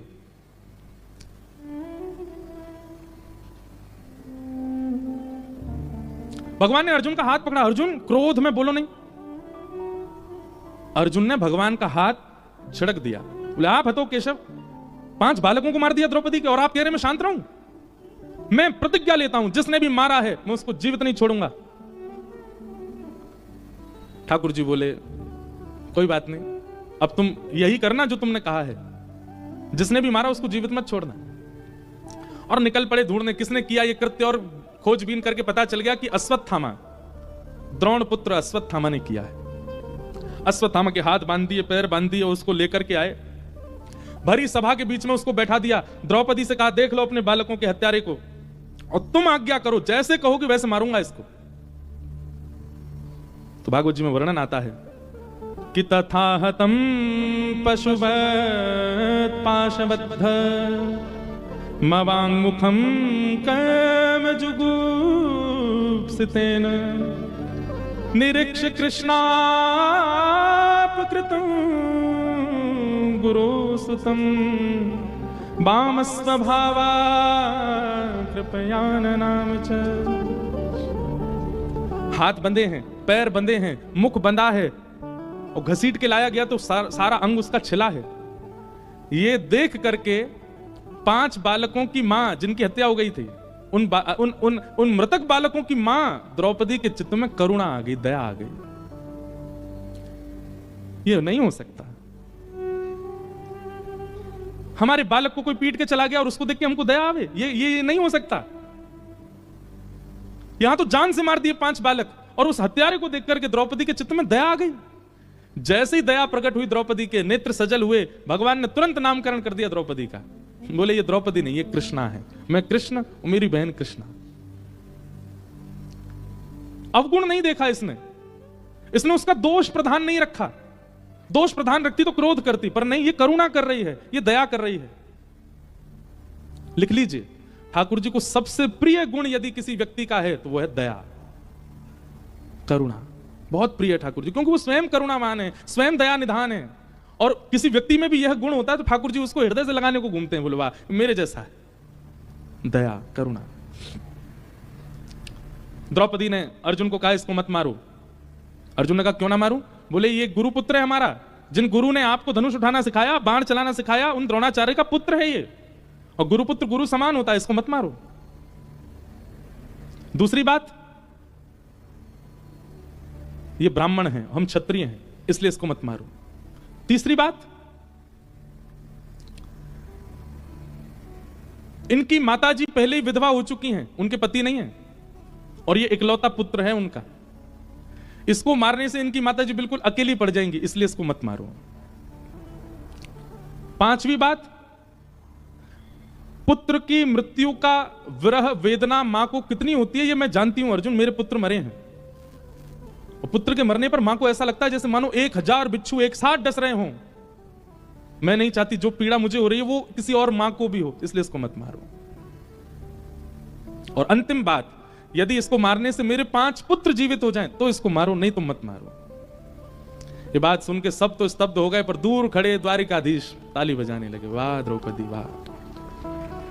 एक बात याद रखिए, जब आप बहुत सहज लाइफ जी रहे हो ना, कुछ कोई उतार चढ़ाव नहीं है लाइफ में, बहुत सिंपल चल रहा है, सुबह उठते हो, चाय पीते हो, नाश्ता करते हो, अपना काम करते हो, दोपहर का भोजन करते हो, हंसते खेलते हो, नहाते हो, धोते हो, बच्चों के साथ घूमते हो, रात्रि में आते हो, भोजन पाके सो जाते हो, इजी लाइफ चल रही है। इसका मतलब अभी टेस्ट आपके चल नहीं रहे, अभी नॉर्मल डेज होते हैं स्कूल के, वो वाले हैं। और जैसे ही कोई परिस्थिति आती है, समझ जाओ, जैसे कभी कभी स्कूल जाते थे ना, तो हमारी टीचर हंसती हुई आती थी, किसी किसी दिन हमारी जो क्लास टीचर होती थी, तो उनको हंसते हुए देखते थे, सब बच्चे कहते गुड मॉर्निंग मैम, खुश हो जाती हैं, फिर बोलती आज बहुत खुश हूं मैं। मैंने, हम सब बच्चे कहते क्यों मैम? क्योंकि आज मैं सरप्राइज टेस्ट लेने वाली हूं। बच्चों के प्राण हलक में आ जाते, अब तो गए। और वो सरप्राइज टेस्ट होता था, पहले से बताया नहीं कि अब सीधे एग्जाम हो रहा है। ये जो भीतर बैठे ना मंदिर में 4 भुजा वाले, इनको सरप्राइज टेस्ट लेना बहुत अच्छा लगता है, और ये सरप्राइज ही लेते, बता के कभी नहीं लेते। हाँ, लेकिन कई बार आप लोगों ने अनुभव किया होगा, कई बार बता के लेते हैं। आपने कोई कर्म किया, आपको पता होता है इसका मुझे भोगना तो पड़ेगा कभी ना कभी, वो है जो पहले से बता दिया गया है, उसका आपको पहले ही स्कीम दे दी गई है, सिलेबस बता दिया गया है, बोले ये तो भोगोगे बेटा। और कई बार आप कर्म कुछ भोगते हैं, आपकी लाइफ में कुछ आता है, तो आपका दिमाग अपने आप घूमता है, मैंने तब ऐसा किया था, उसी का ही मिल रहा है ये मुझको। ये तो वो हैं जो आपको प्री डिसाइडेड हैं, पहले से बता दिए गए, पर अधिकतर सरप्राइज टेस्ट होते हैं, सरप्राइज एग्जाम होते हैं। और याद रखिएगा, उस समय जब सरप्राइज टेस्ट होता है, उस समय आप कितने धैर्यवान हो, आपकी बुद्धि उस समय क्या सोच रही है, आप उस समय क्या बोल रहे हो, उन सब पर दृष्टि रखते हैं ठाकुर जी। आप जैसे विचलित हो जाते हो, व्याकुल हो जाते हो, कुछ भी बोलने लगते हो, बड़बड़ाने लगते हो, नींद नहीं आ रही है, डिप्रेशन में चले गए, दवाइयां खा रहे हो, डॉक्टर के पास जा रहे हो, ठाकुर जी बोले हो गया, आ गई नानी याद, अब नहीं कर पाएगा कुछ। लेकिन उस समय आपकी स्थिरता, धैर्यता, वो कामनेस, उससे ठाकुर जी बहुत प्रसन्न होते। चलो ये निकाल लेगा। और जब आपका वो स्थिरपन ठाकुर जी देखते हैं ना, तो और इजी कर देते हैं फिर उसको। इसलिए आपकी परिस्थिति में आप कैसा रिएक्ट करते हो वो ठाकुर जी देखते हैं, आपका रिएक्शन देखते हैं। द्रौपदी का रिएक्शन देख रहे थे ठाकुर जी, 5 बालक मर गए इसके, और हत्यारा सामने बैठा है, और ये कह रही उसको छोड़ दो, और छोड़ने के भी रीजन कितने अच्छे अच्छे बताए। भगवान ने ताली बजाई, नाम दे दिया, बोले इसका नाम द्रौपदी नहीं, कृष्णा है इसका नाम। भगवान ने तो ताली बजाई, अर्जुन फंस गया। अर्जुन बोला द्रौपदी तुम दया कर रही हो, मैं तो इसको नहीं छोड़ूंगा। तुरंत भगवान बोले अर्जुन, मां जब तक आज्ञा नहीं देगी तब तक उसके बालकों के हत्यारे को सजा नहीं मिलेगी, इसलिए द्रौपदी की आज्ञा नहीं है, इसलिए तुम उसकी आज्ञा का पालन करो, वो नहीं मारना तो नहीं मारना। अर्जुन ने अपने तलवार नीचे रख दी। तभी भगवान बोले अरे तुमने तलवार क्यों रख दी? अर्जुन बोले आप ही तो बोले मां की। बोले वो तो ठीक है, पर दूसरी बात भी तो सुनो। बोले क्या?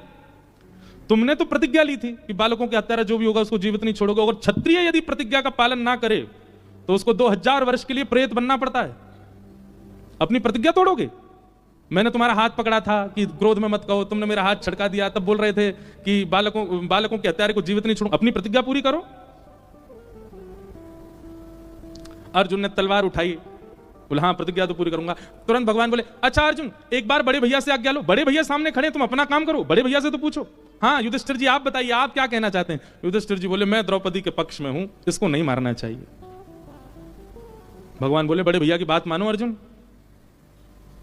अर्जुन ने तलवार छोड़ दी। भगवान बोले बड़े भैया केवल युधिष्ठिर हैं, भीम भी तो है, उससे पूछो। भीम से पूछा, बोले आप बताओ। भीम बोले तू छोड़ इसको, मैं मारता हूं। भगवान बोले छोटे दोनों बड़े भैया की बात मानो। नकुल सहदेव से पूछा, नकुल सहदेव बोले हम भी द्रौपदी के पक्ष में हैं।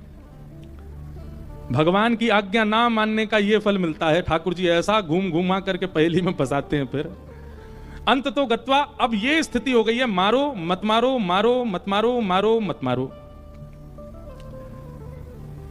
अर्जुन ने हाथ जोड़े, बोले भगवान मुझे किसी से नहीं पूछना, आप बताओ मैं क्या करूं। भगवान बोले जो कहूंगा सो करेगा। बोले हाँ। तो ब्रह्म बंधुर न हंतव्य आतताई बधारहण।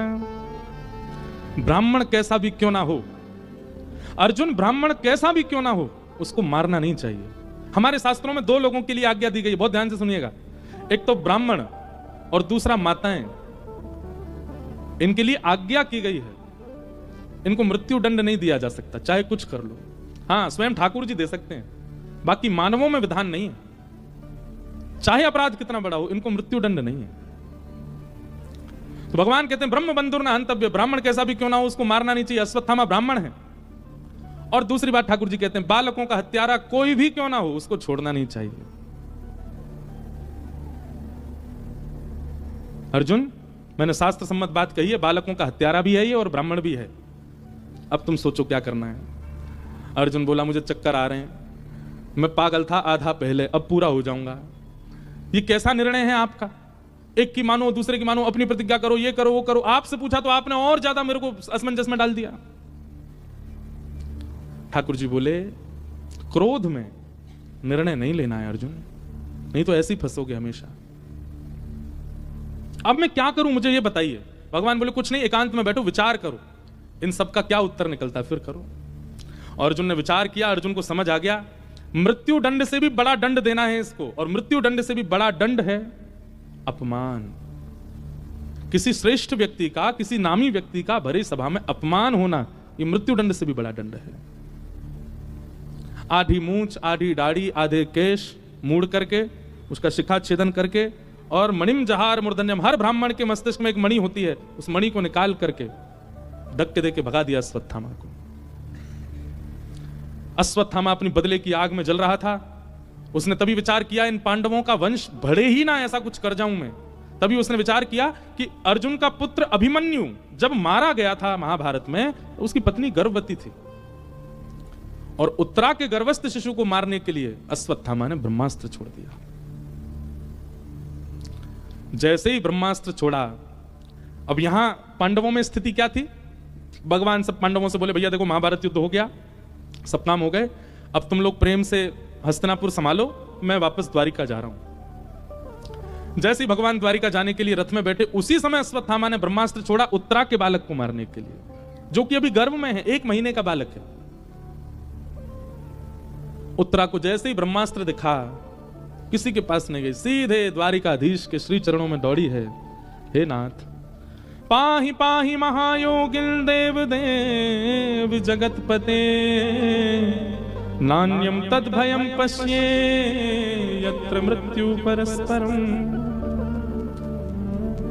द्वारिकाधीश रथ में बैठ रहे थे द्वारिका आने के लिए, तभी दौड़ी दौड़ी उत्तरा गई, चरणों में गिर गई, नाथ मुझे कुछ भी हो जाए मेरे बालक को बचा लीजिए बस आप। बंधुओं, ठाकुर जी ने अंगुष्ठ मात्र एक रूप धारण किया और उत्तरा के गर्भ में प्रवेश करके अपनी चक्रा नाम की, भगवान की गदा का नाम क्या है बताओ, चक्रा, क्या नाम है। अपनी गदा को इतनी द्रुत गति से घुमाया ठाकुर जी ने, द्रुत गति से घुमाया, बालक की रक्षा हो गई। अब यहां एक बहुत सुंदर बात आती है, मुझे बहुत अच्छी लगती है बात। क्या रक्षा किसने की? ठाकुर जी ने।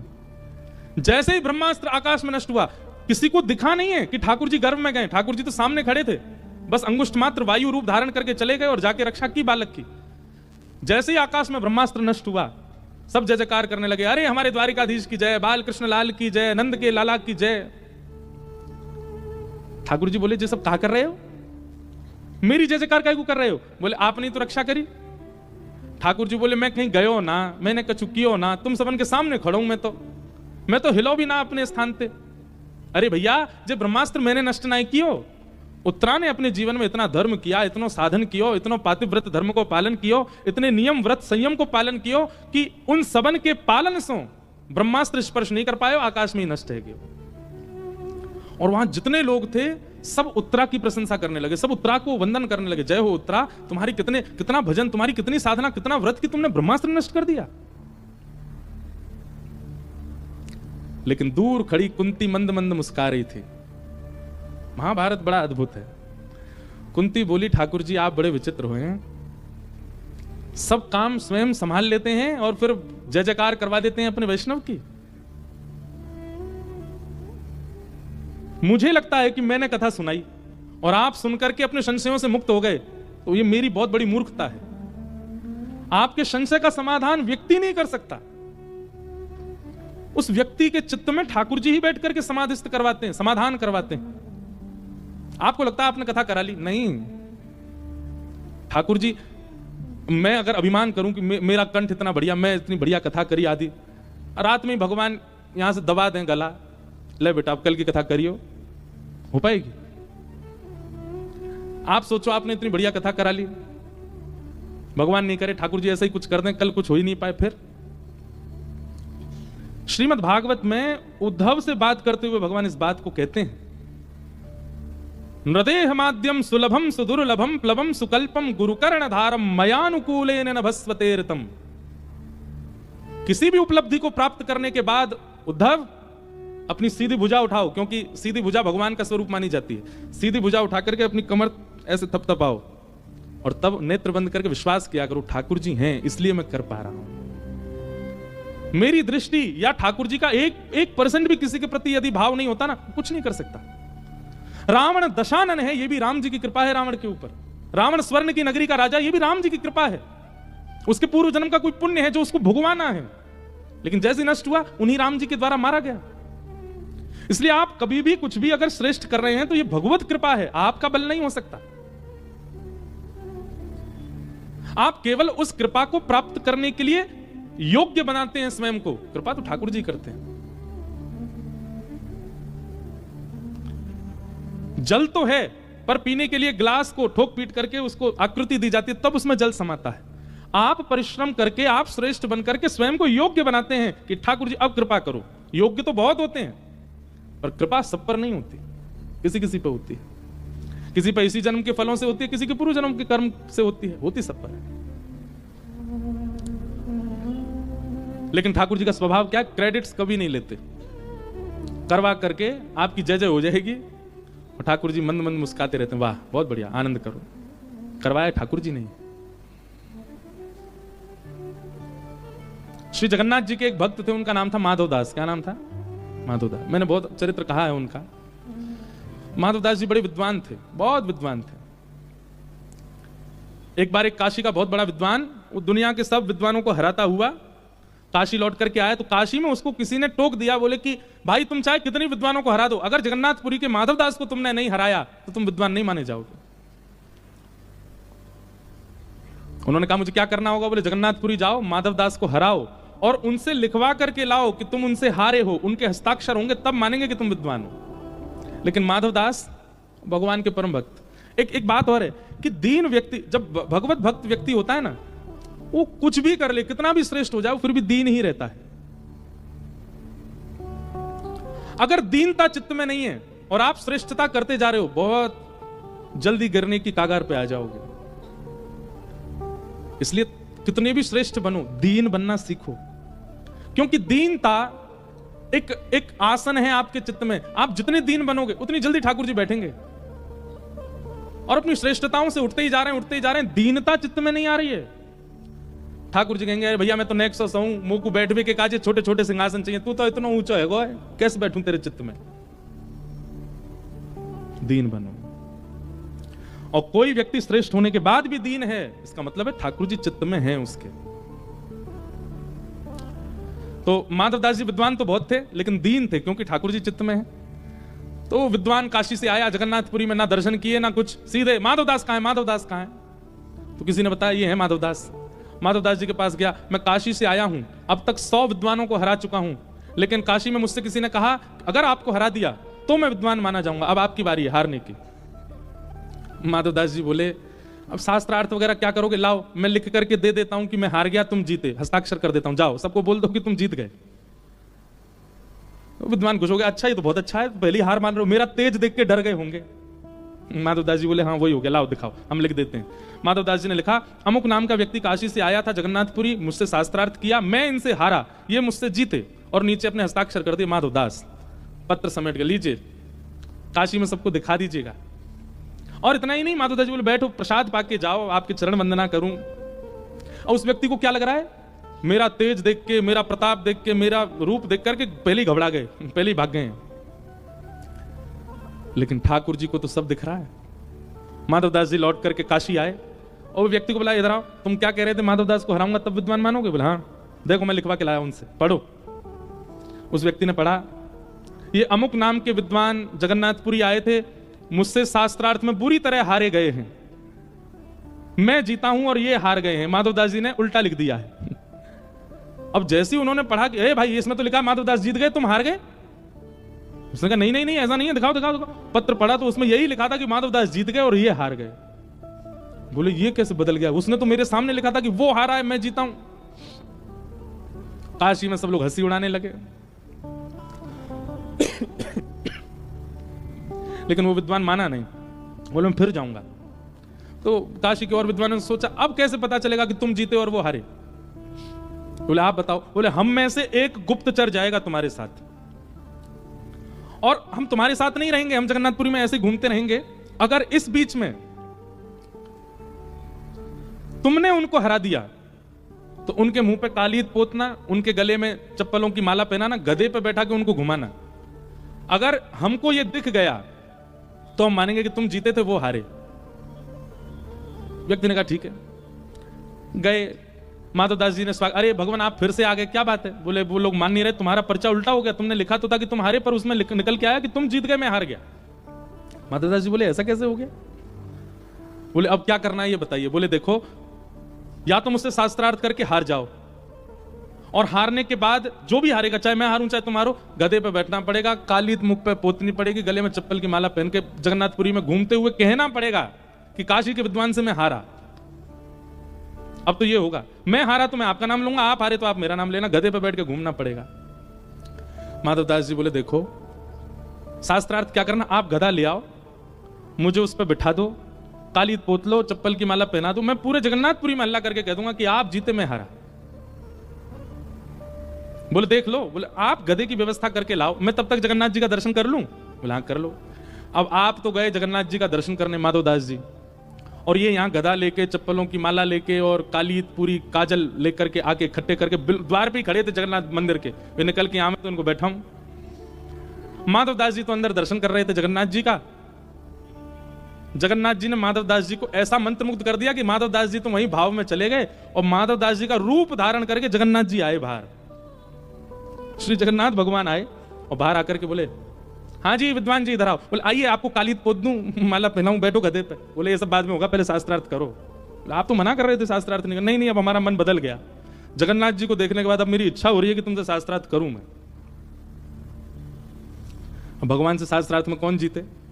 ऐसा शास्त्रार्थ महाराज भीड़ लग गई वहां लोगों की, और सबके सामने वो विद्वान काशी के हार गए। माधवदास जी बोले हारने वाले का क्या नियम था? बोले कालीत पोतनी है, चप्पल की माला पहननी है, गधे पे बैठ के सबको बताना है कि मैं हारा। बोले जाओ। स्वयं माधवदास जी ने, मतलब जगन्नाथ जी ने कालीत लगाई मुख पे, चप्पल की माला पहनाई, आइए विराजिए गधे पे, जाइए पूरे जगन्नाथ में हल्ला करके आइए कि आप माधवदास से हार गए। बेचारे बहुत रोए ब्राह्मण, और वो तो सब जगह अरे भैया मैं माधवदास से हार गया, माधवदास मुझसे जीत गए, मैं हार गया, ऐसा कह करके पूरे नगर में घूमने लगे। ठाकुर जी तो वहां से अंतर ध्यान होगा, असली माधवदास निकल के आए।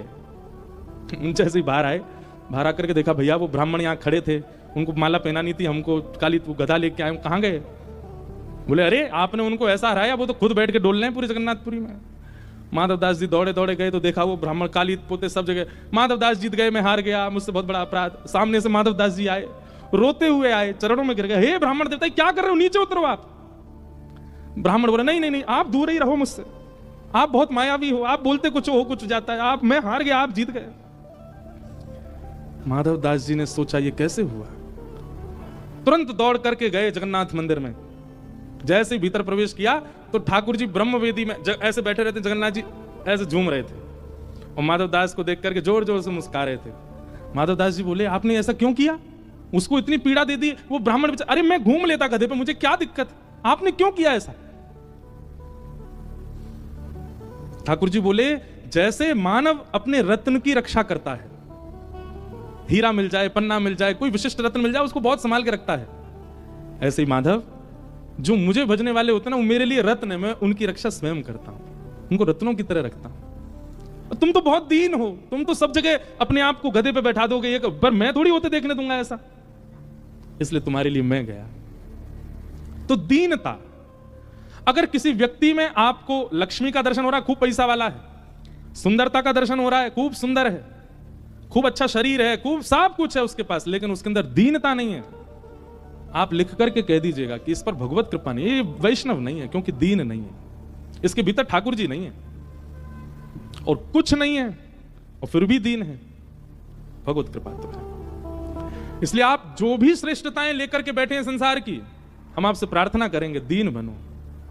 झुकने में कुछ नहीं जाएगा, दीन बनने में कुछ नहीं जाएगा, सहज बनने में, सरल बनने में कुछ नहीं जाएगा, आपकी महिमा और बढ़ेगी। और एक और बात सुनिए, आप श्रेष्ठ हैं, आपकी महिमा विश्व गाएगा, लेकिन आप श्रेष्ठ होकर के दीन हैं, आपकी महिमा द्वारिकाधीश गाएंगे, ठाकुर जी गाएंगे। दीन बनिए, और दीनता केवल और केवल और केवल सत्संग से आती है, बिना सत्संग के दीनता नहीं आती। भगवान ने उत्तरा के बालक की रक्षा की और सारा मान उनको दे दिया। कुंती ने भगवान की स्तुति गाई।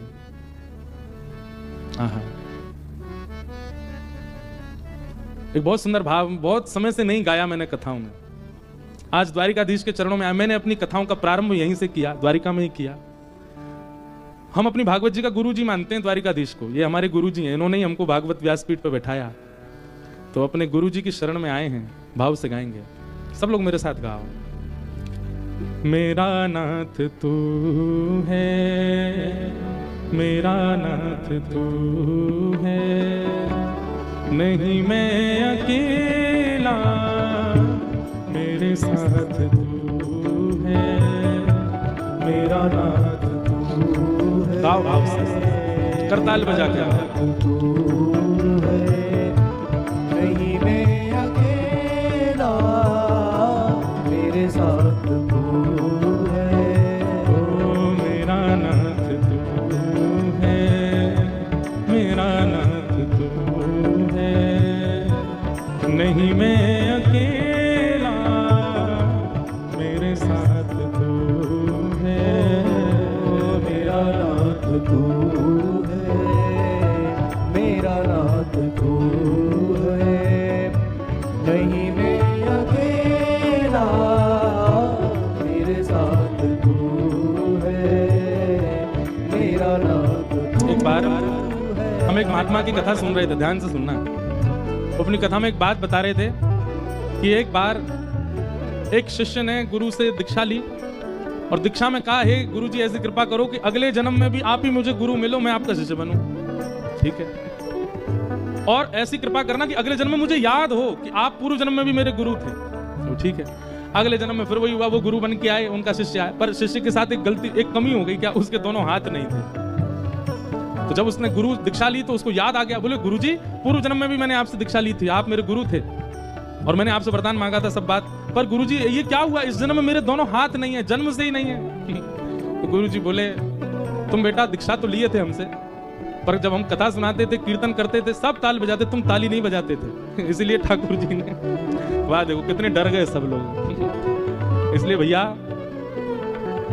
अगले जन्म में वाणी भी मिले, हाथ भी मिले, इसलिए कीर्तन में शांति मत रखो। ये कोई आपको कोई गाने थोड़ी सुनाए जा रहे हैं, ठाकुर जी का कीर्तन धाम में बैठ के कर रहे हैं। करताल बजाओ भाव से, पीछे गाओ मेरे साथ, मेरा नाथ तू है, मेरा नाथ तू है, नहीं मैं अकेला, मेरे साथ तू है, मेरा नाथ तू है, मेरा नाथ तू है। कोई ताली ना बजाए तो उसको फोन ही मारना, ए भाई तुझे हाथ चाहिए कि नहीं? मेरे साथ तू है, ठाकुर है तू, मैं तेरा पुजारी। ठाकुर है तू, मैं तेरा पुजारी। ठाकुर है तू, मैं तेरा पुजारी। ठाकुर है तू, मैं तेरा पुजारी। ओ तेरा खेल हूँ मैं, तू मेरा खिलाड़ी। तेरा खेल हूँ मैं, तू मेरा खिलाड़ी। ओ तेरा खेल हूँ मैं, तू मेरा खिलाड़ी। तेरा खेल हूँ मैं, तू मेरा खिलाड़ी। हमें अभी खिलाड़ी से याद आया, एक खिलाड़ी यहाँ भी बैठे हैं, हमारे भारत की क्रिकेट टीम जो वुमेन्स क्रिकेट टीम है उसके एक खिलाड़ी यहाँ, बड़ी अच्छी खिलाड़ी स्मृति मंदाना यहाँ बैठी हैं, उनको बहुत बहुत अभिनंदन, बहुत बहुत स्वागत। देखो हमारे सारे मोह चले गए जीवन से, पर क्रिकेट नहीं जा रहा है। इतना बढ़िया खेलना नहीं आता लेकिन फिर भी क्रिकेट जीवन में है ही। हर कथा में जो हमारा साउंड सिस्टम चलता है ना, उस साउंड के ट्रक में भी हमारी किट रखी है, और अभी लाए कि नहीं पता नहीं। यहाँ पे हर कथा में एक वैष्णव तो ऐसा आएगा जो बैट लेके आता है गिफ्ट के रूप में, महाराज जी आपके लिए। तो देखो खिलाड़ी होना, और वो भी राष्ट्रीय खिलाड़ी होना, ये बहुत बड़े गौरव की बात है, सम्मान की बात है। हम आप सब लोग किस लिए खेलते हैं? अपने मनोरंजन के लिए खेलते हैं। हम हार गए तो ज्यादा से ज्यादा बगल वाले ये सब हमारे सखा बुरा मान जाएंगे। हमारे यहाँ प्रदर्शन में कोई दिक्कत हुई तो ज्यादा से ज्यादा हमको बुरा लगेगा। कितनी देर बुरा लगता है? 10 मिनट, 15 मिनट, 20 मिनट।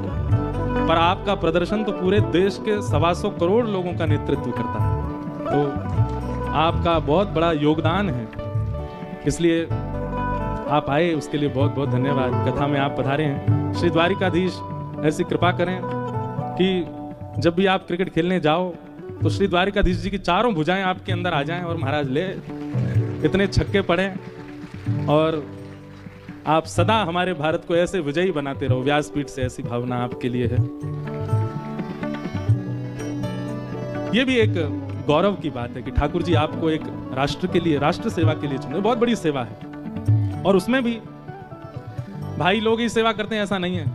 कई बार हमारी मेंस टीम जो है वो इतना अच्छा प्रदर्शन नहीं कर पाती। कभी आप देखो वुमेन्स टीम को इतना अच्छा खेलते हैं, ऐसा उनका प्रदर्शन रहता है, उनको देख करके। अब ये सब व्यक्तिगत बातें हैं, ज्यादा मंच से मुझे कहनी नहीं, क्योंकि यहाँ तो सार्वजनिक रूप से कथा है। पर हमारे जो भारत के अंतरंग मैच होते हैं IPL, उसमें एक मेरी बड़ी प्रिय टीम है, बेचारी वो मेंस वाली आज तक नहीं जीत पाई, लेकिन आपने उसको जिता दिया, RCB को। तो उसके लिए आपको बहुत बहुत धन्यवाद। आप उसकी कैप्टन भी हैं, तो इसलिए श्री द्वारिकाधीश भगवान खूब कृपा करें, भागवत जी की कृपा आप पर हो। ऐसे ही आप भारत को एक दिन विश्व विजेता बनाएं, विश्व कप भी आप दिला करके लाएं, ऐसा ठाकुर जी से हम प्रार्थना करते हैं, और ऐसे ही आप विजय होते रहें। तो ये तो देश के लिए खेल रही हैं, पर एक प्रकार से खिलाड़ी हम सब भी हैं। कैसे? ठाकुर है तू, मैं तेरा पुजारी। ठाकुर है तू, मैं तेरा पुजारी। तेरा खेल हूँ मैं, तू मेरा खिलाड़ी। ओ तेरा खेल हूँ मैं, तू मेरा खिलाड़ी। मेरी जिंदगी की हर एक बात तू है, नहीं मैं अकेला, मेरे साथ तू है। मेरा नाथ तू है, मेरा नाथ तू है, नहीं मैं अकेला, मेरे साथ तू है। मेरा नाथ तू तू है, नहीं मैं अकेला, मेरे साथ तू है, मेरा नाथ तू है। चला जा रहा हूँ मैं राह पे तुम्हारे, चला जा रहा हूँ मैं राह पे तुम्हारे, चला जा रहा हूँ मैं राह पे तुम्हारे, चला जा रहा हूँ मैं राह पे तुम्हारे, राह पे आए जो तूफान राह पे आए हो तूफान। ये विश्वास होना चाहिए क्या? थामे हुए मेरा हाथ तू है, नहीं मैं अकेला, मेरे साथ तू है, मेरा नाथ तू है, मेरा नाथ तू है, नहीं मैं अकेला, मेरे साथ तू है, मेरा नाथ तू है। गोविंद बोलो हरि गोपाल बोलो, गोविंद बोलो हरि गोपाल बोलो, गोविंद बोलो हरि गोपाल बोलो, गोविंद बोलो हरि गोपाल बोलो। श्री राधा रमण हरि गोविंद बोलो, श्री राधा रमण हरि गोविंद बोलो, श्री राधा रमण हरि गोविंद बोलो, श्री राधा रमण हरि गोविंद बोलो, हरि गोविंद बोलो गोपाल हरि बोलो, गोविंद बोलो गोपाल बोलो, गोविंद बोलो गोपाल बोलो, हरि गोविंद बोलो गोपाल बोलो। श्री राधा रमण हरि गोविंद बोलो, श्री राधा रमण हरि गोविंद बोलो, श्री राधा रमण हरि गोविंद बोलो, श्री राधा रमण हरि गोविंद बोलो, हरि गोविंद बोलो गोपाल बोलो, हे गोविंद बोलो गोपाल बोलो, हरि गोविंद बोलो गोपाल बोलो, हे गोविंद बोलो गोपाल बोलो। श्री राधा रमण हरि गोविंद बोलो, राधा रमण हरि गोविंद बोलो, राधा रमण हरि गोविंद बोलो, राधा रमण हरि गोविंद बोलो, हरि गोविंद बोलो गोपाल बोलो, हरि गोविंद बोलो गोपाल बोलो, हरि गोविंद बोलो गोपाल बोलो, हरि गोविंद बोलो गोपाल बोलो, हरि गोविंद बोलो गोपाल बोलो, हरि गोविंद बोलो गोपाल बोलो, हरि गोविंद बोलो गोपाल बोलो। हे गोविंद बोलो जय गोपाल जय श्री राम, जय जय श्री राम, जय जय श्री राम। तो ठाकुर जी का स्वरूप स्वभाव क्या है? क्रिया स्वयं करते हैं, हमारी बना देते हैं, पर नाम हमारा हो जाता है, प्रशंसा हमारी हो जाती है। देखो, नाम हो प्रशंसा हो ये बात एक है, पर उस नाम प्रशंसा के होते समय आप लोगों को क्या करना है? नेत्र बंद करना, भीतर बैठे ठाकुर जी को धन्यवाद, ठाकुर जी मेरी तो क्षमता नहीं है, ये सब आप करवा रहे हैं, ऐसी भावना। तो भगवान ने उत्तरा के बालक की रक्षा की और कुंती ने भगवान की स्तुति गाई। अब हम कथाक्रम थोड़ा जल्दी करें, ठाकुर जी का उत्सव भी करना है। आगे भीष्म पितामह ने भगवान की स्तुति गाई, भगवान सबसे निवृत्त होकर फिर द्वारिका पधारे। महाभारत युद्ध करा के भगवान द्वारिका आए। एक कथा सुनाते हैं छोटी सी। हमारे भारत में एक स्थान है गुरुवायूर, कितने लोगों ने दर्शन किया है? हाथ ऊपर करो। चलो, हैं तो कम पर गए हैं कई लोग। वहां की एक कथा है। हमारे द्वारिकाधीश प्रभु जब महाभारत युद्ध के लिए हस्तिनापुर चले गए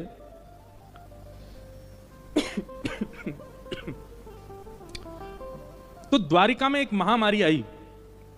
और वो महामारी कैसी थी कि भगवान के दर्शन के वियोग में लोग यहां के ज्वर उनको चढ़ता था। और वो ज्वर ऐसा होता था कि उस ज्वर युक्त व्यक्ति को जो देख लेता था उसको भी ठाकुर जी का विरह होने लगता था, उसको भी ज्वर चढ़ जाता था। और धीरे धीरे लोग अपने देह का त्याग जैसा करने लगे।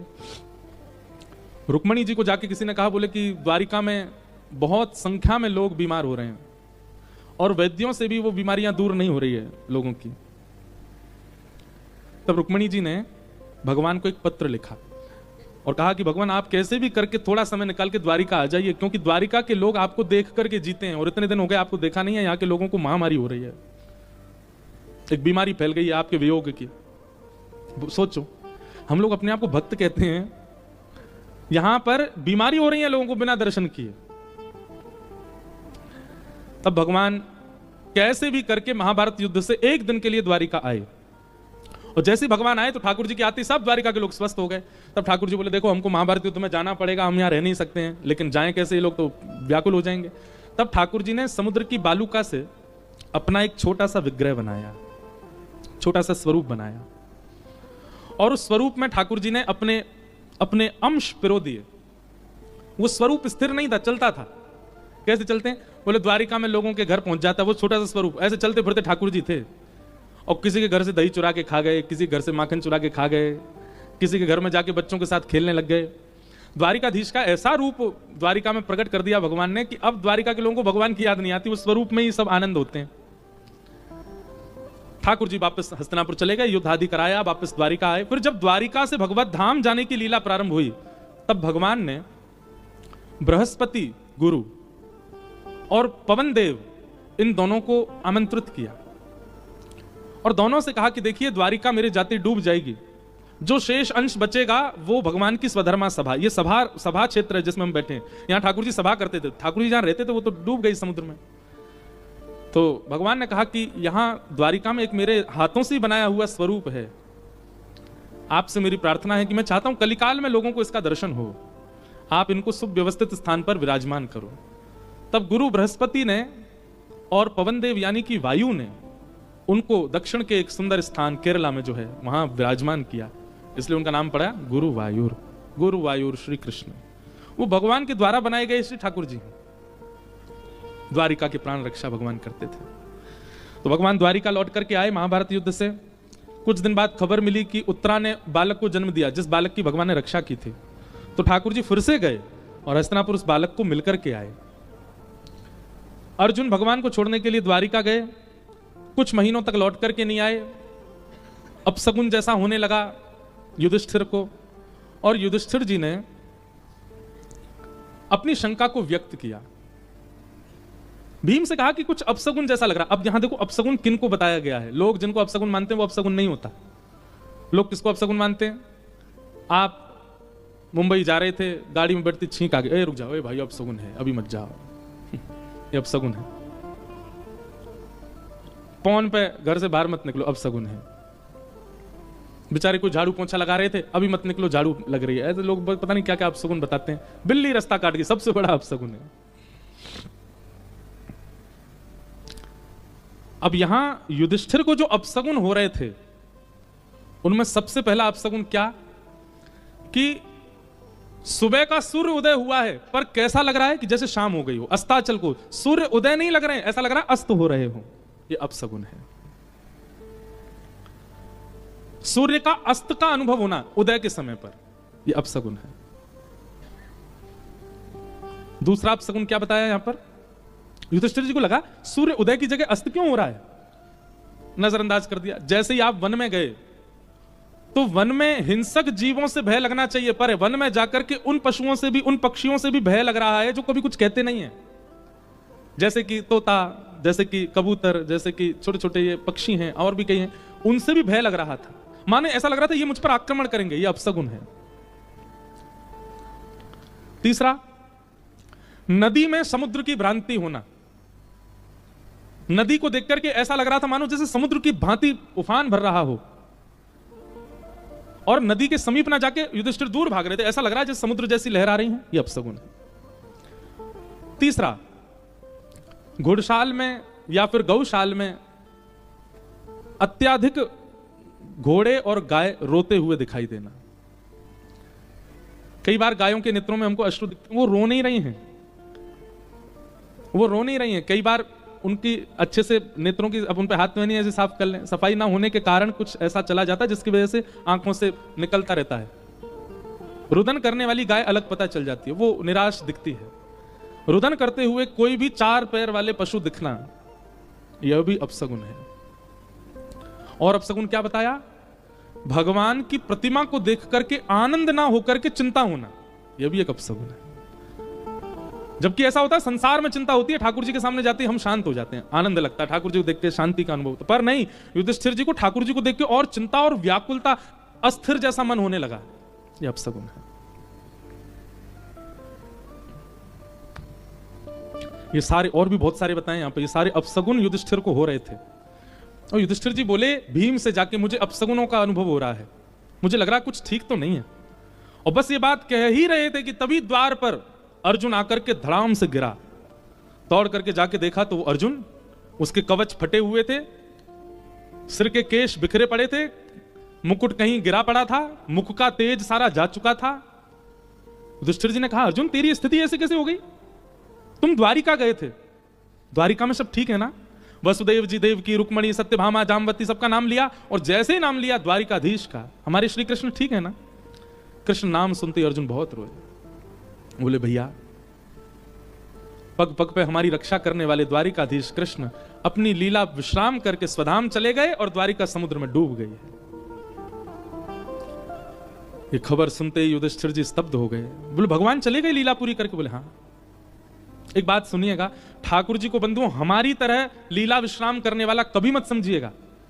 हमको शमशान ले जाया जाता, हमारी चिता में अग्नि लगाई जाती, हमारे संस्कार किए जाते हैं, अग्नि संस्कार, अंतिम संस्कार, ये सब ठाकुर जी के प्रति कभी सोचना भी नहीं। गीता में भगवान कहते हैं, जो व्यक्ति मुझे अपने समान मरणासन अवस्था वाला समझता है, वो व्यक्ति महाअपवित्र है। कभी नहीं होता, ठाकुर जी अंतर ध्यान हो जाते हैं। अर्जुन ने कहा भगवान अंतर ध्यान हो गए। ये बात सुनते ही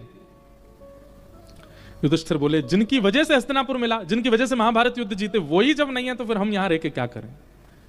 और 5 पांडव द्रौपदी के साथ स्वर्गारोहण को चले गए। इस बीच में कुंती जी के साथ क्या हुआ? कुंती जी को जैसे ही पता चला कि भगवान ने अपनी लीला पूरी, अभी मैंने कुंती स्तुति कही नहीं है आज, नहीं तो कृष्ण जन्म नहीं हो पाता, इतनी अद्भुत है कुंती स्तुति। मैंने कहा ना, कर्ण, कृष्ण और कुंती, ये अद्भुत है। इनको मैं तभी स्पर्श करता हूं जब मुझ पर समय बहुत ज्यादा हो और कोई पाबंदी ना हो। पाबंदी तो यहां पे है नहीं, पर कृष्ण जन्म तो करना है। बैठे हैं बेचारे झूला में पहले थे आके, और कहीं 12 बज जाएंगे कथा में, इसलिए मैं उस विषय में जा नहीं रहा हूं। कुंती बहुत अद्भुत प्रसंग है। कुंती को जैसे पता चला कि भगवान कृष्ण लीला पूरी करके चले गए, बाकी सब लोगों को तो रोने का समय मिला होगा, चिंता करने का समय मिला होगा। कुंती ने जैसे ही सुना ठाकुर जी गए, उसी क्षण कुंती ने प्राण त्याग दिया, जीवित रही। मानो जीवित ही इसीलिए थी क्योंकि ठाकुर जी हैं। ऐसा प्रेम कुंती का। छोटे से बालक परीक्षित को राजा बना दिया और चले गए। और क्योंकि छोटा बालक है इसलिए ब्राह्मणों को आ गया कि आप लोग निर्देशन कीजिएगा परीक्षित को कैसे राजपाट संभालना है। 5 पांडव चले गए। परीक्षित धीरे धीरे धीरे बड़े हुए, ब्राह्मणों के निर्देशन में राजपाट संभालने लगे। एक दिन परीक्षित का ब्याह हुआ, जन्मेजय आदि पुत्र हुए। परीक्षित वन में गए, तभी उनको एक काला काला व्यक्ति मिला जो कि वृषभ यानी कि बैल, उसके 3 पैर कट चुके हैं, 4थे पैर को काट रहा था। ये वृषभ कौन है? धर्म। धर्म के 4 चरण होते हैं, सत्य, दान, दया और पवित्रता। और ये काला व्यक्ति कौन है? कलयुग। कलयुग धर्म के 3 पैर काट चुका है, सत्य, दान, दया और पवित्रता। ये 3 पैर कलयुग में नहीं है, केवल 1 पैर बचा है, सत्य। हम दान नहीं कर रहे हैं, आडंबर करते हैं दान के नाम पे। दया नहीं है हमारे चित्त में, वो भी आडंबर ही है। और पवित्रता तो पूछो ही मत, हम जैसा पवित्र तो कोई हो ही नहीं सकता है। पवित्रता तो बहुत है हम लोगों में। कई लोगों को सुबह जल्दी उठना होता है ना, और रात को नहा के सोते हैं। एक बार विदेश की कहीं की बात है, तो हमने एक बहन से पूछा, मैंने कहा आप सुबह ऑफिस कितने बजे जाते हो? बोले 7 बजे। मैंने कहा उठते कितने बजे हो? 6:30 बजे। मैंने कहा ऑफिस कितना दूर है? बोले 20 मिनट। मैंने कहा आप 6:30 बजे उठ के 7 बजे ऑफिस कैसे पहुंच जाते हो? बोले कुछ नहीं, बस सुबह तैयार हुए, गाड़ी में बैठे, कॉफी ली, बर्गर लिया, वो अपना खाते गए, पहुंच गए। मैंने कहा वो सब ठीक है, नहाए कब? बोले वो तो रात में नहा के सोते हैं हम। मैंने कहा जय हो, पवित्रता की साक्षात प्रतिमूर्ति मुझे आज दिखी। अरे भले आदमी, कई लोग ऐसे हैं वो सुबह सुबह मंगला करने भी बिना नहाए धोए जाते हैं। एक माता जी मुझे अभी नाथ द्वार में सुबह, मुझे रोज बोले मैं रोज मंगला करने जाती हूँ, रोज मंगला करने जाती हूँ। एक दिन मैंने उनको पकड़ा, मैंने कहा सुनो, नहा के जाती हो? महाराज जी मंगला में नहाना थोड़ी, तो मैंने क्यों, ठाकुर जी भी तो नहीं नहाते मंगला में, हम क्यों नहा के जाएं, वो भी तो सीधे उठते ही दर्शन देते हैं, तो हम भी सीधे उठते ही दर्शन करते हैं। जय हो पवित्रता की साक्षात। 2 मूर्ति, एक विदेश में मिली, एक आज मिली है। ये तो सब ऐसी एक व्यवहारिक बात मैंने कह दी, नहीं तो स्वयं से पूछिए आप पवित्र रहते हो? नहीं, तन की पवित्रता तो है ही नहीं, मन भी पवित्र नहीं है हमारा। किसी एक श्रेष्ठ व्यक्ति के सामने आते ही उससे मिलते हैं तो हम क्या कहते हैं, अरे हाँ तुमसे तो मिलने के लिए हम बहुत दिन से बैठे थे, मनी मन क्या सोच रहे हैं, बोले हमें सब पता है तू कैसे बना है और तेरे अंदर क्या, तू कहां से इतना श्रेष्ठ हो गया, आदि आदि सब उसके बारे में दुर्भाव। पवित्र है हम। परिवारों में कोई संबंधों में कुछ उत्सव जैसा होता है तो सब लोग जाते हैं उपहार लेकर के, पर उपहार देते हैं दिखाने के लिए, पर मन में तो उपहार नहीं है ना उसके लिए। हम पवित्र हैं, महापवित्र हैं हम लोग। ठाकुर जी भले ही सामाजिक उपहार नहीं देते पर मानसिक उपहार देते हैं। सबके सामने आपको उपहार नहीं दिया होगा, पर आप दर्शन करके जाओगे कुछ तो देंगे आपको, क्योंकि वो पवित्र है, हम पवित्र नहीं है। तो कलयुग में केवल एक पैर बचा है धर्म का, सत्य। कहीं ना कहीं हम चाहे जैसे भी हों, हमको सत्य चाहिए, हमें सत्य मिलना चाहिए। ये हमारी एक सबकी डिमांड होती है, हर व्यक्ति को सत्य का आचरण चाहिए। चोर भी चोरी करने के बाद कहीं ना कहीं सत्य का ही आचरण करता है। सत्य सब कुछ, इसलिए सत्य बचा है बस, बाकी सब और कुछ नहीं है कलयुग में। तो परीक्षित ने जब उस व्यक्ति को देखा, उस काले व्यक्ति की ओर दौड़े, बोले तुम कौन हो? उसने कहा मैं कलयुग, आप मुझे नहीं मार सकते। सतयुग के बाद त्रेता, त्रेता के बाद द्वापर, और मेरी बारी है, आप मुझे कैसे मार सकते हो? तब कहा कि मेरा राज्य छोड़ के चले जाओ। बोले मैं नहीं जा सकता, आप ब्रह्मा की कृति को बिगाड़ नहीं सकते, मेरा समय आया है, मैं आऊंगा। भगवान जिस दिन धाम छोड़ के गए, द्वारिका जिस दिन डूबी समुद्र में, उसी दिन मैं आ गया था, अब मेरा समय है, आप मुझे कैसे भगा सकते हो? परीक्षित जी बोले मैं तुझे टिकने तो नहीं दूंगा। तब कलयुग ने कहा एक काम करते हैं, आपकी भी रह जाए मेरी भी रह जाए, मुझे कुछ स्थान दे दीजिए, मैं वहीं रहूंगा। जो स्थान आप बताओगे उसके अलावा किसी स्थान में मुझे देखोगे नहीं आप। बंधुओं आश्चर्य की बात है, केवल 5 जगह है कलयुग, केवल 5। और बुरा नहीं मानिएगा, पीछे वाले व्यक्ति से लेके मुझ तक हम सब ने इन 5 में से किसी एक जगह का आस्वादन तो किया है, इसीलिए कलयुग का प्रभाव है हम पे। कौन से 5 स्थान हैं? द्यूतम, पानम, स्त्रियः, सूना, 4 स्थान। पुनश्चयाचमानाय जात रूप मदात प्रभु, 5। सबसे पहला कलयुग का स्थान जुआ, द्यूतम। जुआ केवल ताश में नहीं खेला जाता है, बहुत सारे खेलों में जुआ खेला जाता है, और जिस भी क्रिया में आप जुआ खेल रहे हैं उसमें कलयुग है। आपको उस समय अनुभव नहीं होगा। अच्छा एक बात, चलो हम ये नहीं बात करते कि जुआ होता क्या है, हम ये बात करते हैं कि जुआ में पाप क्यों है। क्योंकि धन लक्ष्मी है और लक्ष्मी भगवान की पत्नी है। धन को जब आप दांव पर लगाते हैं, धन को जब आप जुए में लगाते हैं, आप एक प्रकार से उसको धन ना देख करके ये देखो आप भगवान की पत्नी को दांव पे लगा रहे हो, लक्ष्मी को दांव पे लगा रहे हो। द्वारिकाधीश आपको देख के आंख और फेर लेंगे, बोले मेरी पत्नी को दांव पे लगाते हो तुम। जुए में कलयुग का निवास। इसलिए वाह, अच्छा पता चला मुझे, सुन रहे हो आप लोग। बुरा नहीं मानिएगा, हमारे कई वैश्य समाज के लोग, हमारे कई मारवाड़ी वर्गीय और कई बनिया भाई लोग, मैंने सुना दीपावली पर वो लोग खेलते हैं। नहीं खेलते तो बहुत अच्छी बात है, पर वो भी है ना कि कौन कौन से वर्ग के खेलते हैं कई लोग, और जुआ खेलते हैं। आप खेल खेलिए, कोई भी जुआ मत खेलिए। द्यूतम, उसमें कलयुग का निवास है। उस समय आने वाला धन, वो समय आने पर आपके कुल में, आपके खानदान में विकृत बालक होंगे, विकृत बुद्धि वाले बालक होंगे, दुष्ट बालक जो आपकी सुनेंगे तक नहीं, अंग भंग हो जाएंगे। ऐसा करके आगे कुल में ऐसे बालकों का जन्म हो सकता, उस धन का यदि उपयोग होगा तो। लोग इस बात को समझते नहीं है। इसलिए द्यूतम, जुआ जितना हो सके बचिए, नहीं खेलिए। दूसरा कलयुग का निवास क्या है? पानम, मदिरा पान, सुरापान, बड़ी बड़ी बोतलों का जो सेवन हम करते हैं, उसमें कलयुग का निवास है। और केवल वही नहीं, हर वो वस्तु जो आपको अनकॉन्शियस कर देती है, उन सब में कलयुग का निवास है। चाहे वो बीड़ी हो, सिगरेट हो, तंबाकू हो, मदिरा पान हो। कई लोग भोले बाबा के नाम पे भी ले लेते हैं, भोले बाबा का प्रसाद है, ले लो। मैं कहता हूं ऐसे लोगों के लिए जो भगवान शिव के नाम पर ये सब लेते हैं ना, नशे वाली चीज, महादेव उन्हीं के लिए ही त्रिशूल लेकर के बैठे, बोले आ दारी के तो बताऊंगा, तू आ मेरे सामने। और तुम ये सब ले रहे हो, भांग धतूरा धुआं उड़ा रहे हो हमारे नाम से, तो बेटा ये क्यों भूल जाते हो कि विष भी हमने ही पिया था, गले में धरा है यहां पे, उसको पियो। अपने मतलब की सब चीजें हमको सुनाई दे जाती हैं। नहीं, आप जिससे भी अनकॉन्शियस होते हो, ऐसी कोई भी पेय पदार्थ, खाने वाले पदार्थ, उन सब में कलयुग का निवास है। आपकी बुद्धि अपने स्तर से परे हो जाती है। एक बहुत विचित्र आदमी मेरे पास आया, मुझसे बोला महाराज जी आप कह रहे हो अनकॉन्शियस, मैं तो कॉन्शियस ही पी के होता हूं, मेरा तो मन ही उसमें तभी लगता है। बहुत विचित्र है भैया संसार के लोग। द्यूतम पानम। और तीसरा स्थान बताया गया स्त्रीय, पर स्त्री और पर पुरुष संग।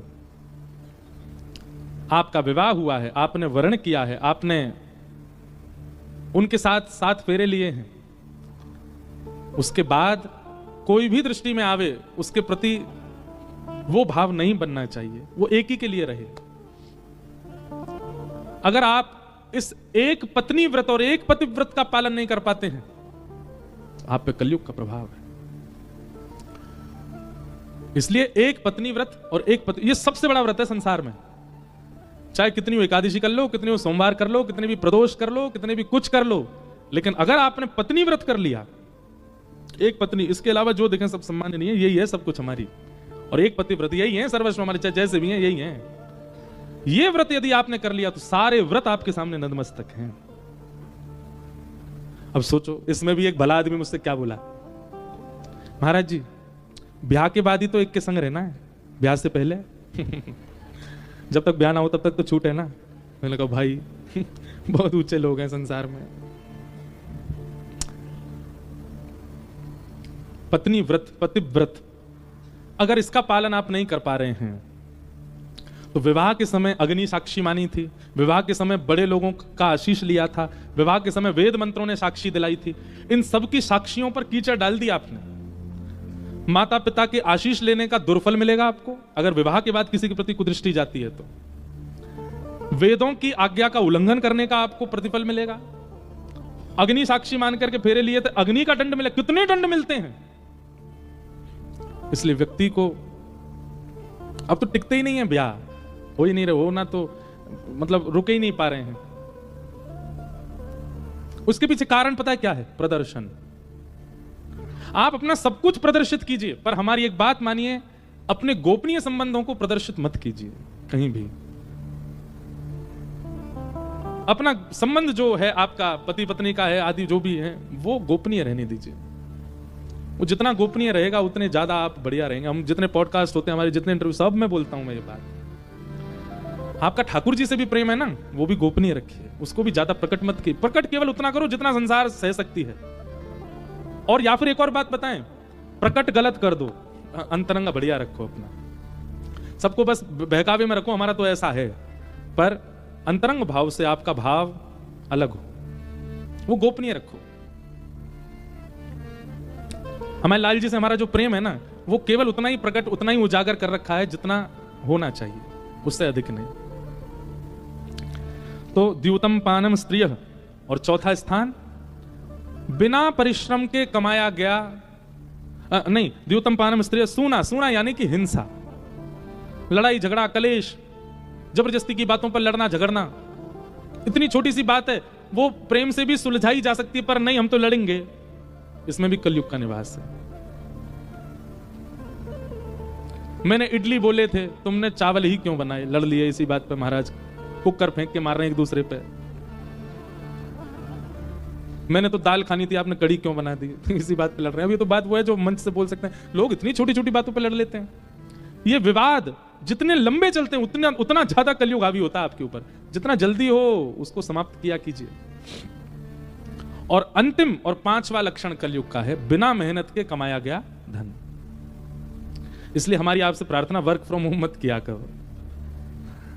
बीच में ये प्रचलन चला, ना तो बच्चे पढ़ते हैं स्टडी फ्रॉम होम में, ना लोग कोई काम करते हैं वर्क फ्रॉम होम में। इसलिए मेहनत कीजिए, परिश्रम करके धन कमाइए, तो ही धन शुद्ध होगा। बिना परिश्रम के जब आप धन कमा लेते हैं, कई लोग मुझसे पूछते हैं, कई बच्चे पूछते हैं स्टॉक मार्केट के बारे में और ये सब चीज़ों के बारे में, वो गलत तो नहीं है, ये नहीं है। सीधी बात है, आपने मेहनत की नहीं, आपने बैठे बैठे कमा लिया, तो वो निश्चित है कि वो आपको, वो कलयुग का धन है, वो आपका विनाश करेगा। आज नहीं तो कल, कल नहीं तो परसों, परसों नहीं तो साल बाद करेगा। परिश्रम करो, मेहनत करके कमाओ। ये 5 स्थान है, इनसे सावधान रहिएगा। द्यूतम पानम स्त्रिय सूना यत्रा धर्मश्चतुर्विध पुनश्चयाचमानाय जात रूप बदात प्रभु। कलयुग को 5 स्थान दे दिए, परीक्षित स्वयं भटक गए। एक मुकुट सिर पर पहन लिया जो कि कलयुग, जो कि परीक्षित का नहीं था। कलयुग का प्रभाव हुआ और इस प्रभाव के कारण एक संत का अपमान किया। कलयुग आपके जीवन में आएगा, सबसे पहला काम आप क्या करोगे पता है? कलयुग जब आप पे हावी होगा तो माता पिता की बातें सीरियसली नहीं लोगे, सबसे पहली बात। दूसरा, गुरुजन, महज्जन, वैष्णवजन, भगवतजन, इनके प्रति उपहास की भावना। कोई भक्त है, आपको उसको देख के हंसी आ रही है, कैसा भक्त है, कैसे संत हैं, कैसे महापुरुष हैं, उसके प्रति उपहास की भावना, यह भी कलयुग का प्रभाव है। सत्संग हो, कथा हो, प्रवचन हो, कीर्तन हो, इनमें रुचि ना होना, मन उखड़ा उखड़ा रहना, यही देखते रहना कब होगा पूरा, कब जाएं हम यहां से, यह भी एक कलयुग का प्रभाव है। ये सब प्रभाव है। शांति प्रिय ना लगना, जहां पर सब समाज बैठ करके दुनिया भर की उल्टी सीधी बातें कर रहे हैं, वहां बैठने की इच्छा होना, ये भी कलयुग का प्रभाव, बहुत प्रभाव है। पूरी कथा ही कलयुग पे निकल जाएगी, इसलिए हम, क्या समय क्या हो गया, और ये 6:30 तो बज गए यहीं। चलो अब हनुमान जी की तरफ उछल कूद करते हैं, पहुंचते हैं सीधे गोकुल। द्वारिका से गोकुल दूर भी तो बहुत है। दूर नगरी, बड़ी दूर नगरी, दूर नगरी, बड़ी दूर नगरी, कैसे आऊं रे नंद लाला, कैसे आऊं रे नंद लाला, कैसे आऊं मदन गोपाला, कैसे आऊं मदन गोपाला, तेरे गोकुल नगरी, बड़ी दूर नगरी, दूर नगरी, बड़ी दूर नगरी, दूर नगरी। मीराबाई का भाव है। मैं गा तो अपने भाव से रहा हूं कि हमें गोकुल पहुंचना है, कथा बहुत है। दिन को आऊं तो रात को आऊं तो कान्हा डर मुहे लागे, रात को आऊं कान्हा डर मुहे लागे, रात को आऊं तो लाला डर मुहे लागे, रात को आऊं तो लाला डर मुहे लागे, दिन को आऊं तो देख सारी नगरी, बड़ी दूर नगरी, दिन को आऊं तो देख सारी नगरी, बड़ी दूर नगरी, दूर नगरी, बड़ी दूर नगरी, दूर नगरी, बड़ी दूर नगरी, दूर नगरी, बड़ी दूर नगरी, दूर नगरी, बड़ी दूर नगरी, ओ मीरा के प्रभु गिरधर नागर, मीरा के प्रभु गिरधर नागर, हमारी भक्तिमती मीराबाई यहीं भेंट द्वारिका, नहीं गए हो तो कर आओ दर्शन। और अब तो सुविधा होगी, पहले तो नाव से जाना पड़ता था, अब तो फ्लाईओवर बन गया है पूरा। भेंट मतलब टापू, उस पर द्वारिका जी, वहां की कथा सुनाऊंगा मैं एक दिन। वहीं श्री मीराबाई द्वारिकाधीश जी में विलीन हो गए। ऐसा कहते हैं आज भी इतना अंग वस्त्र बाहर निकला है द्वारिकाधीश से मीराबाई का। यहीं द्वारिकाधीश में विलीन हुई हमारी भक्तिमती मीराबाई। मीरा के प्रभु गिरधर नागर, मीरा के प्रभु गिरधर नागर, मीरा के प्रभु गिरधर नागर, मीरा के प्रभु गिरधर नागर, तुमरे नरस बिन मैं तो हो गई बाबरी, बड़ी दूर नगरी।